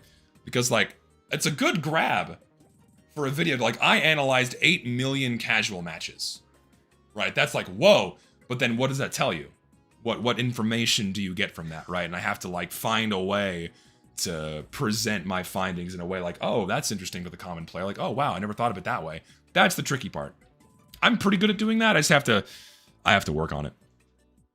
Your vids inspired me with my own videos. Thank you, Mr. Ancient Fossil Man. Happy to have inspired you. Team recognition. The team recognition was the first video I saw from you that made a good impression. There you go. I think that's when I started taking my editing a little bit more seriously and how I pose my ideas a little bit more seriously. And that's how I want to do things moving forward. And for the unserious stuff, I put here on the second channel, or I do it on my streams. So, recently showed my friend who has never played TF2 my videos on TF2's competitive mode, economy, and how Valve makes millions off this game. He was blown away by the state of the game now. No, yeah. It's kind of crazy how, like, even people that play the game, don't know just how bad things really are. And then when you show them these things, they're like, oh, wow, what the fuck? That's gnarly, you know? First video was a gas passer video. That was like I do miss the weapon review videos because you're not really bound by anything. There's not really a story to tell. You can get as creative as you want with those. And those are fun to do because you can do any manner of goofy edits. You didn't have to worry about the tone so much or how you're presenting the idea. You can just kind of be loose with it, and it was fun. But I got tired of those, man. It's like, what else can be said about game balance that hasn't been said before? And I mean, spinning it in a new way is, I guess, engaging for some, but like, okay, I'll make another video about the reserve shooter. Fuck it. Why not? And like, it's something I've done multiple times before too, where I'll play TF2 for like 2 weeks and I'll binge playing with one weapon and getting a bunch of clips, and I go like, oh fuck yeah, I can make a video about this. And then I start doing it and I'm like, man, this sucks. Why am I doing this? I've already said this in another video, or someone else has already said this in another video. It's like, why the hell am I doing it again? So I just scrap it. And I end up using all of those clips as background footage whenever I need it. Yeah, the Face It stuff. Isn't it funny looking back at that in hindsight? Like, that was fun. The Face It shit. Oh my god. That was a wild time. That was years ago now. Holy shit. Time flies.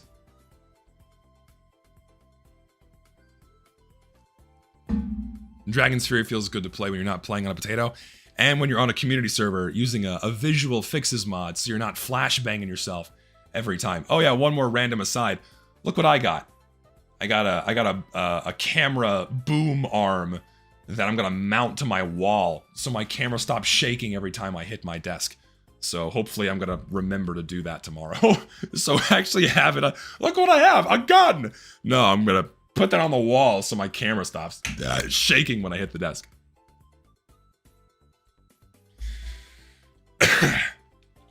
Ugh. I know it's funny when it shakes, but I want to record more videos of myself sitting at my desk with my face for the second channel. And if my camera's shaking all the time, I can't really do that. I mean, I can take the camera off and put it back on the monitor when I stream, so I have like the extra comedic, like, oh fuck, you know, I get the extra comedic effect in there. But we'll see how lazy I am. I don't know, we'll see. When do we have Wojo? We need to raise, we need it now! We need it now! Yeah, that's I'll try to keep that laced in as much as I can. Oh, Christ. Last time I played TF2, let me check my Steam, that'll tell me.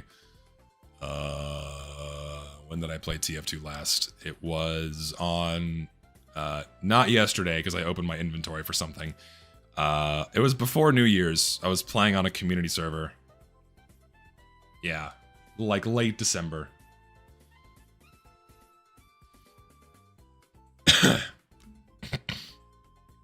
Oh my god, my throat is killing me. Funny story, I tried buying back an old Unusual that was my brother's first unbox, but it's currently in a trade bot inventory that belongs to Faceit, so I no longer have a chance of getting it back. That's fucking insane. I forgot that they handed out TF2 items as rewards. I wonder how many items, like, can you send me a link to the bot? I want to see how many items they have in their inventory. That would be interesting to dig through. Like, what items do they still have in their inventories? Oh, Echo's here. Are you hungry? Do you want your dinner? It's 5 o'clock. She knows. Like, on the dot, she knows it's dinner time. Hey, you're fucking fat. What are you doing, Echo? No, yeah, banana video, and that I watched Weezy's video earlier. That was the I call him Banana Boy because that's his calling card. Is the banana hat. Watching you right now, I randomly see and click when did you start using the web poll in the other tab, and the top comment is me. What are the odds? And oh yeah, I mean I like Implement's stuff, and I'm subscribed to his Downward Diary channel. That's a good video, by the way. I'd recommend y'all go watch it. Missing when there were fewer people on the internet. I also miss when there were fewer people on the internet. I miss the time when the internet was more compartmentalized into groups of people that all had similar interests and ideas, and it was more fun to talk with them, and you kind of get to know people. There was more soul.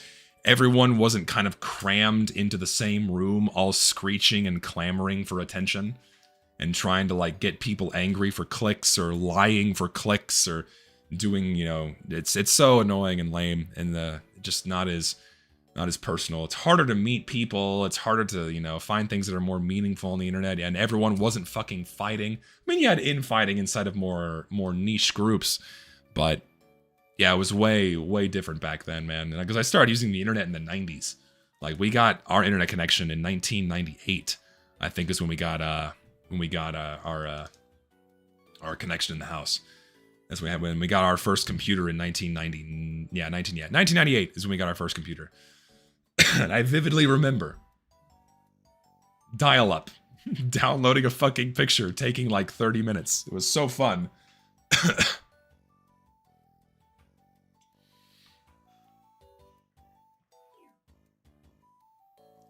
And I remember when my dad brought home our new computer. We had AOL on the disc. Oh my god, you had to get the internet on a disc in order to use it.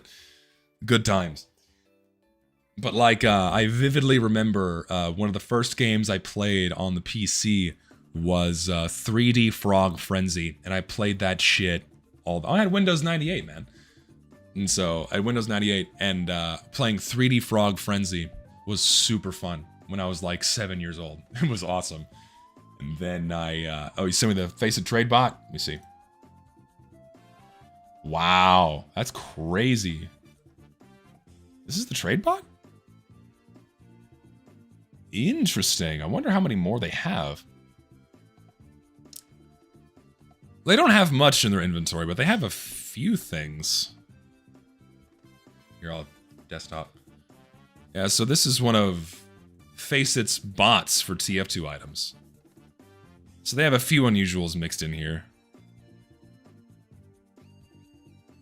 That's so strange.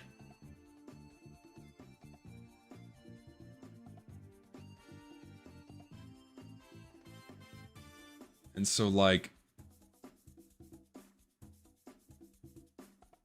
fascinating. So, like, no, yeah, these items, I guess, are just forever in limbo. Because, well, they're just not going anywhere, right? Lost to time forever. Lost time forever. These are, not that there's anything, like, crazy in here. But no, yeah, remember that Faceit used to offer item rewards. For getting a certain amount of, like, Faceit points. Like, you'd get Australiums and what have you. I mean, nothing of insane value was lost. Granted, this guy wanted one of these unusuals back for his brother. And now you can't get it because it's locked in this inventory for... There's an Aussie SMG, so there's something in there. Specialized kill streak. No, there's a few Pro Chaos Fabricators, 2 Tide Turners and an Overdose. What have you. No, yeah, this is from a Faceit bot that's dead, apparently. So Let's go to my inventory. What's going on here? No, like what happened with Faceit is it just died. It died extremely quickly because it was not a service people wanted, right? It was not a service people wanted.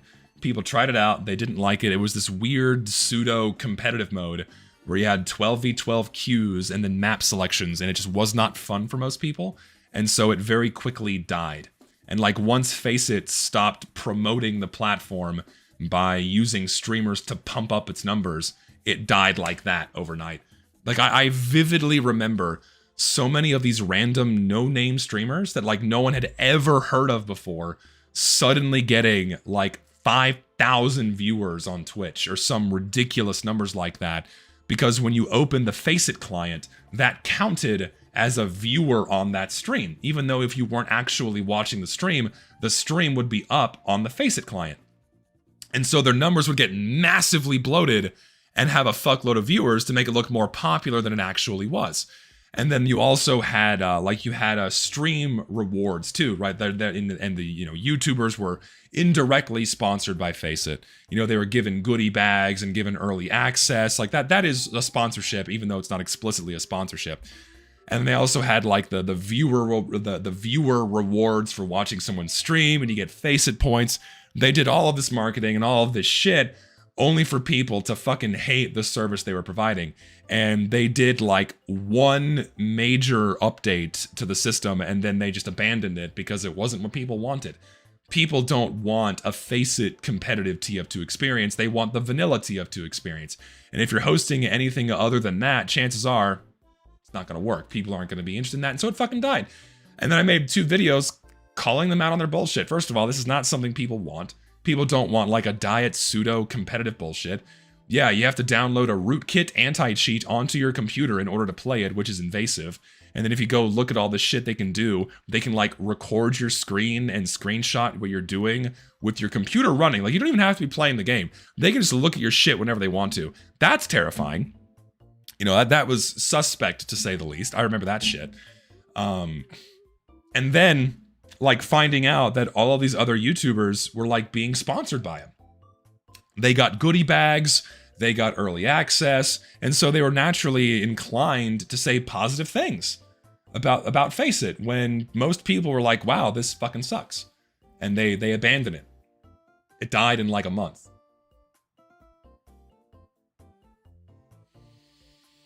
No, yeah, and they promoted it as a casual experience when it was just, a competitive 12v12 experience. And then they rebranded going, oh no, this is a competitive 12v12 experience. It's like, oh, well, you could have said that in the first place. By the way, no one wants that. And then eventually what happened is they just let it die. They stopped doing any kind of maintenance, and now it's just a project that's dead in the water. And the last thing I remember is they got Sigafu, of all people. They got Sigafu, the competitive engineer player. I think they brought him on as like the new project lead or someone to consult, if memory serves, and then that just kind of went nowhere. Like I remember him saying something either on Twitter or maybe the TFTV thread somewhere in there where he's saying like, oh yeah, I got brought on board and we're reworking this and it's gonna be better. And then that just went into the wind and it's gone now. TF2 still being enough income to warrant a full dev team. They could even hire straight out of college to save on payroll. No, yeah, exactly, right? Like TF2 earns enough money to have a full dev team, right? That's like why I argue about looking at how much money TF2 earns relatively. Because relative to other games that have full dev teams that maintain and update their games, TF2 makes the same amount of money, if not more. So like, that should be an expectation that would come with the game. I remember Faceit, all I did was make people go flog Uber, Pyro, and Dustbowl in order to win Absolute. No, yeah, and that was like another problem with Faceit, is that people would just grind for the rewards. And so, of course, it's no longer about playing how you want to play and being casual. It was about optimizing your experience to make money.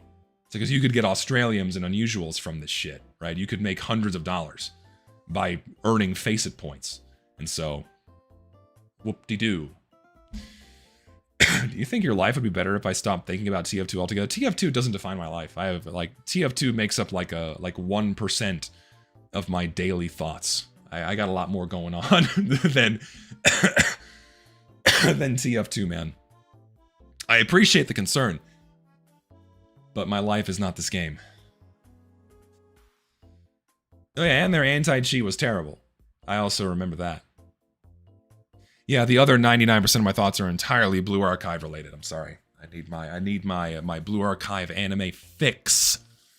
I am an addict. I need it. No, yeah, you didn't have to install the anti-cheat for Face It only if you were suspicious, but almost everyone was flagged as suspicious about 2 play sessions in. Most people were. Like, I would just play the game normally, and then, oh, you're suspicious now, you have to install the client. Okay, I'm not playing anymore. That happened with most people.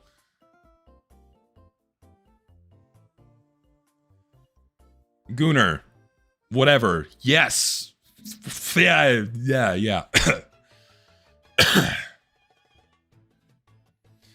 Yeah, 2 unusual. Both of these were gifts, by the way. Like, anything I have in my inventory now that's, like, expensive is a gift. That's a gift, that's a gift, that's a gift, that's a gift.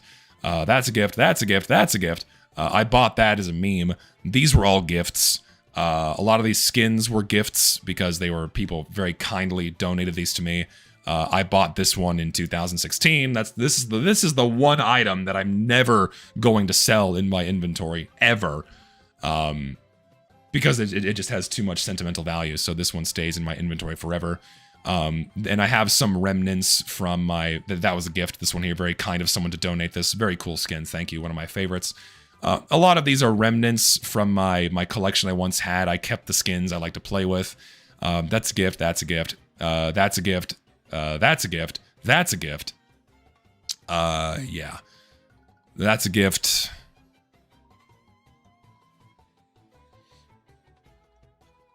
I sold the strange minimalware top shelf minigun for what I bought it for. It was like $3 grand. So I got my money back.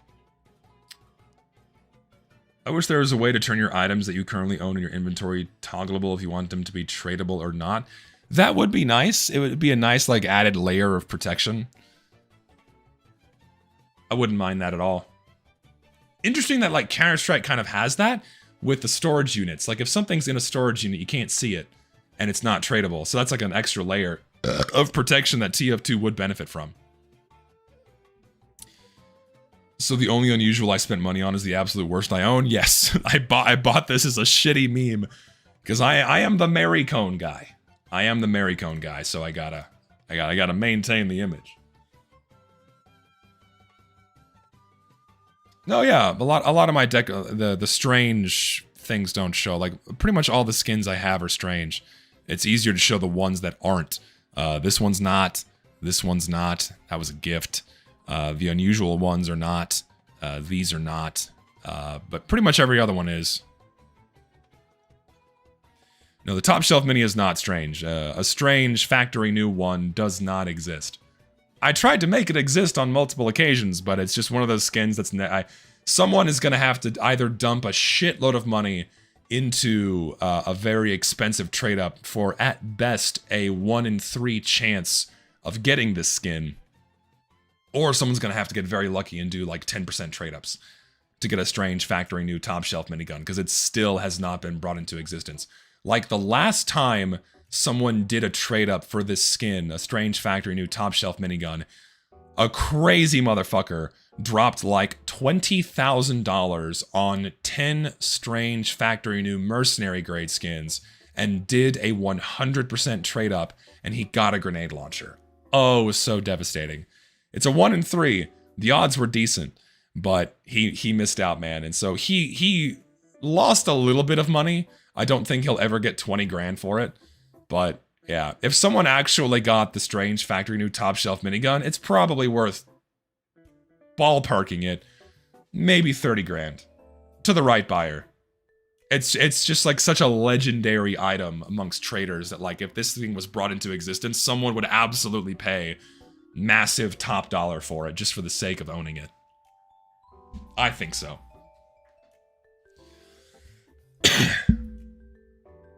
But like, does any other skin even come close to that? Probably not. Like, other than like strange factory new elite grades and only like good ones, then probably not. Lost my inventory and I'm currently rebuying stuff back. I'm wondering if I should get some strange revolver and knife and I should get the non-strange top shelf both. I mean, the answer to that question is whether or not you like stranges. Do you like seeing the kill count go up, or do you like it if your guns look cool? You know? If you want stranges, there's lots of decent options out there that are pretty cheap. Recommend you buy from third-party sites, by the way, so Valve does not see a dime of your money.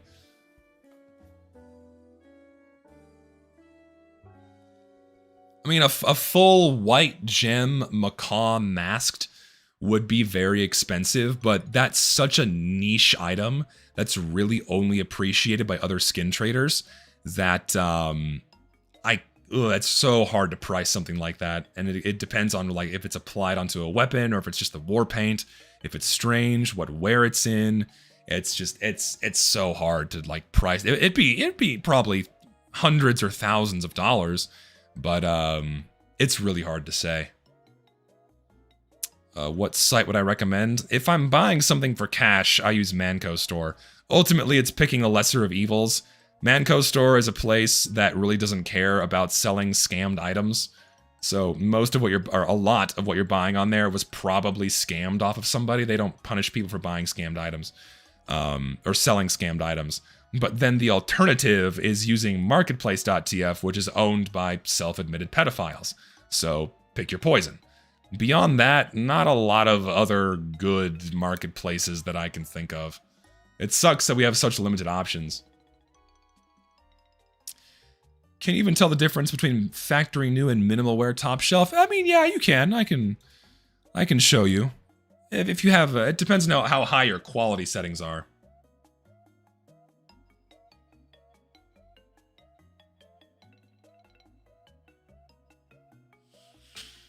Happens every time I start my game.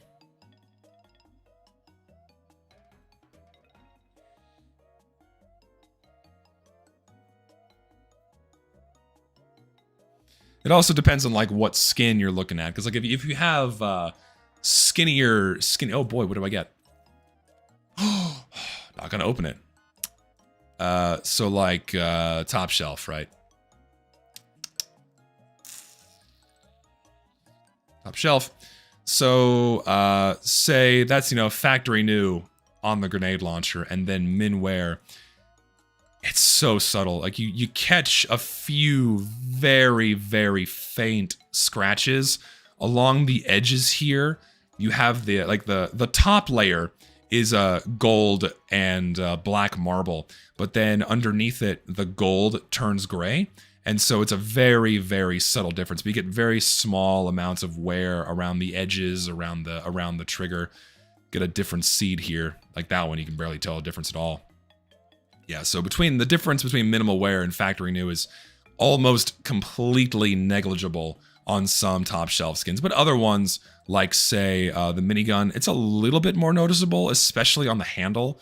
You get a bit more chewed up wear, but it's still really, really, really clean. Like you don't really start noticing a difference until you start going into field test, because then you get more scratches, you can start getting blood, you notice more of the wear around the edges here. So the difference between factory new and min wear is very, very subtle. Can you buy a key with this? I could, but I'm not going to. I'm not going to open a shitty box, but thank you for the money. I think even Battle Scarred looks really fucking good on the top shelf skins, man. I think it's fucking clean. Personally, I'm not a huge fan of blood splatters, but it's not too bad. But like then if you go to say like the revolver min wear, it's a lot more noticeable here because on smaller weapon models the edges get more defined, especially like on the handles. See that? Way more noticeable. And then I think the knife too is a bit more noticeable as well. I stand corrected. Practically no difference. Maybe a little bit at the butt end, but it's so negligible. So negligible that you can't tell. The wrench you can definitely tell, again, because of the nature of the edges. Like the handle gets really chewed up on min wear, and then field tested speaks for itself. So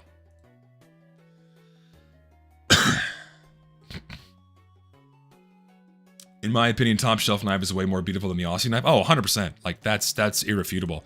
The top shelf skins are just fucking godly skins. I mean, I will always and forever glaze the gentleman's collection is like, if we're gonna get skins, I would prefer skins of this level of quality, you know what I mean? These just look great.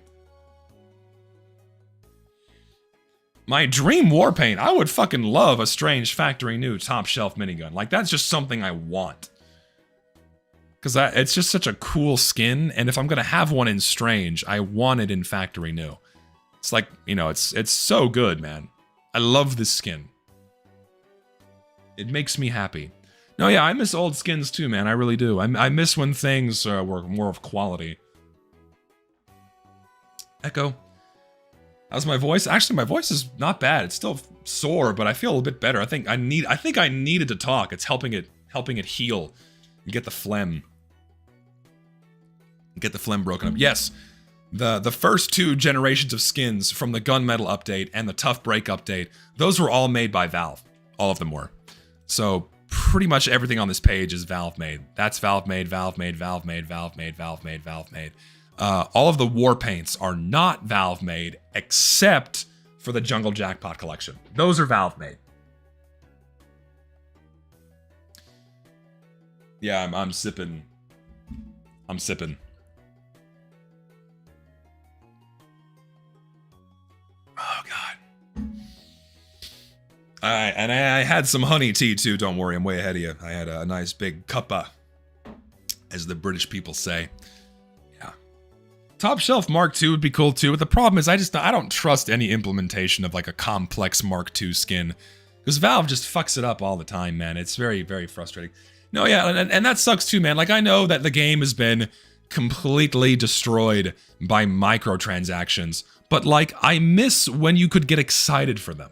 Like, I miss looking forward to even the shit you spend money on. I really do. Because that was fun. You know, like, you get the new maps, and the maps are fun, you play the game, but, like, the toys used to be exciting.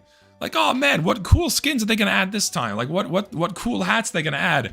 And then they started adding shit like this, like, well, what the fuck? Why am I getting excited anymore? This sucks now.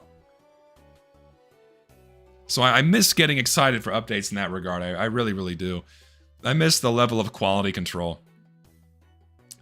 Would it be alright if I sent you an unusual talk for the unusual panic attack? No, I would prefer to not trade away any gifts. Gifts stay in my inventory. They're not for trading.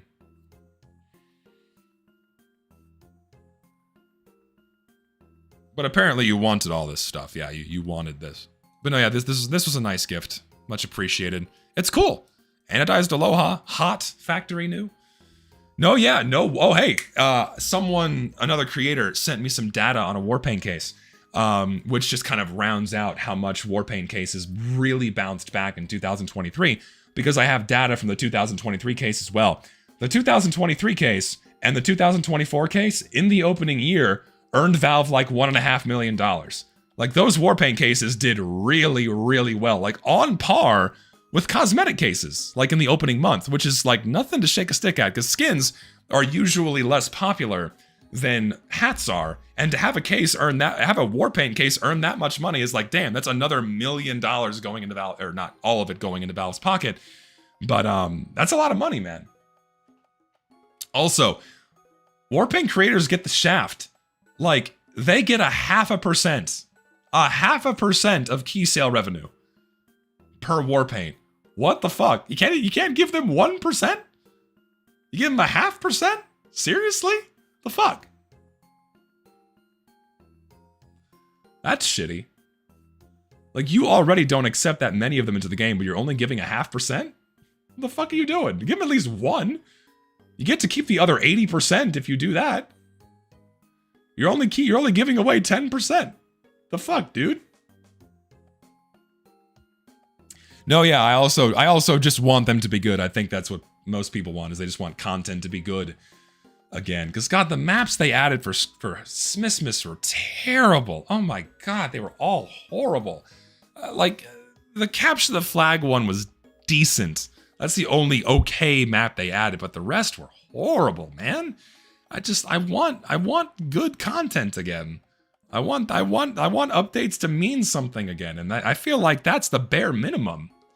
Like, if you're doing nothing else but adding shit for us to buy and copying and pasting maps, like, at least make those good. They're not even doing that.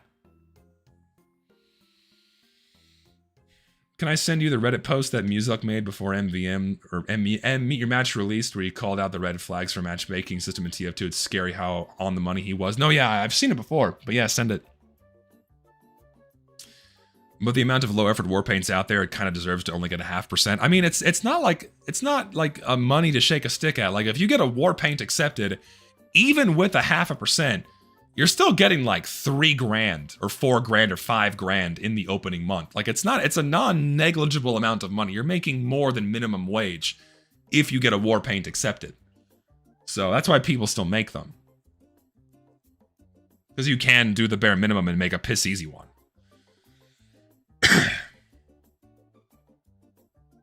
Seems like I want the game to die. I know, I just want the game. Yeah! Fucking kill it all!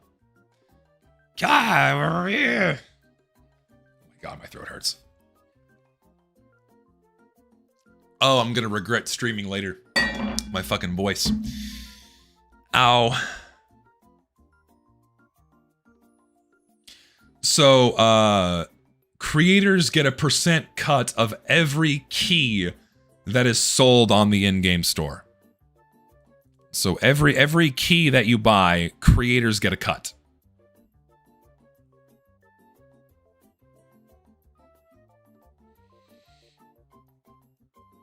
Want to collab on a cosmetic? We could make billions. Oh my god. Yes, we could make a heap of cash. Use my YouTuber powers to promote it. Get it accepted. Sent me the DMs, thank you. No, yeah, I remember this post. I remember this.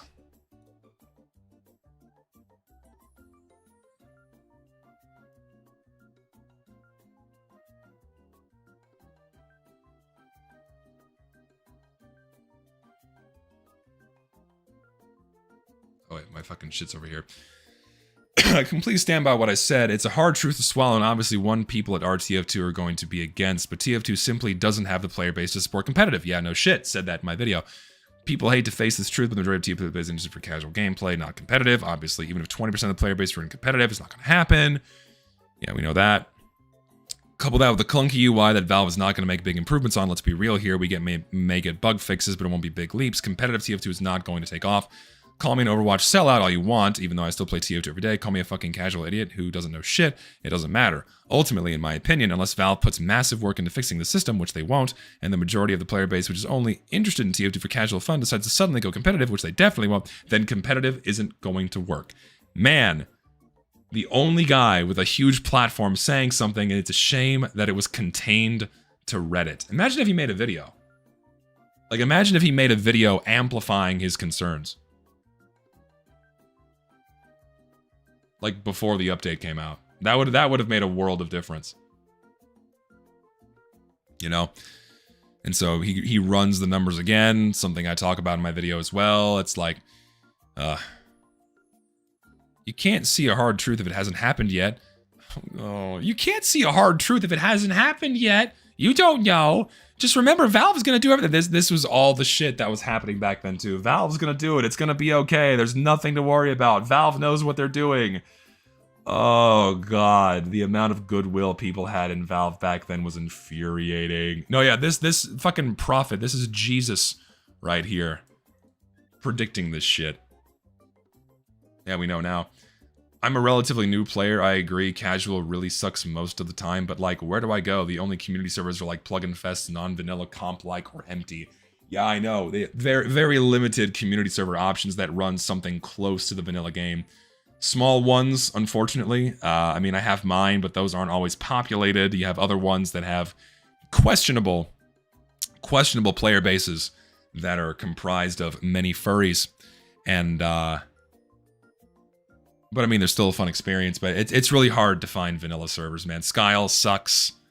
Just, options are limited.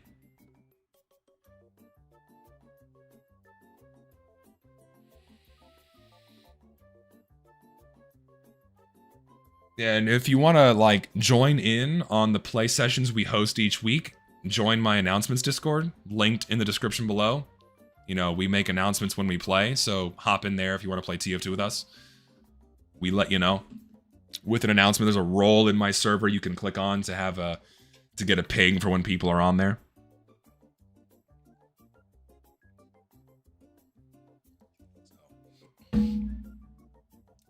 But I think I'm gonna wind the stream down because my throat is beginning to tire. So that's the stream for today. Thank you all for watching. Thank you for hanging out. Second channel video talking about Counter-Strike is gonna be up next week. I'm gonna get that out as soon as possible. Hopefully my voice comes back. I really want my voice back. So that'll be out. Idle Time is gonna happen this month. We didn't have an episode last month because of the holidays. So we apologize for that, but Idle Time is going to come out for next month, don't you worry. And then next video is going to be about matchmaking. Hopefully that's going to be out February, March, but we'll see how long it takes me. Streams are going to resume as they have been, Wednesday and Saturday, and then on the off day, maybe on a Monday or Tuesday or Thursday if I feel it, I'll let you know. Join the announcements Discord in the description below. Thank you all for your lovely donations. You're all very kind and generous people. Go watch my new video if you've not seen it yet. And that's about it. I will see you guys next week. Bye-bye.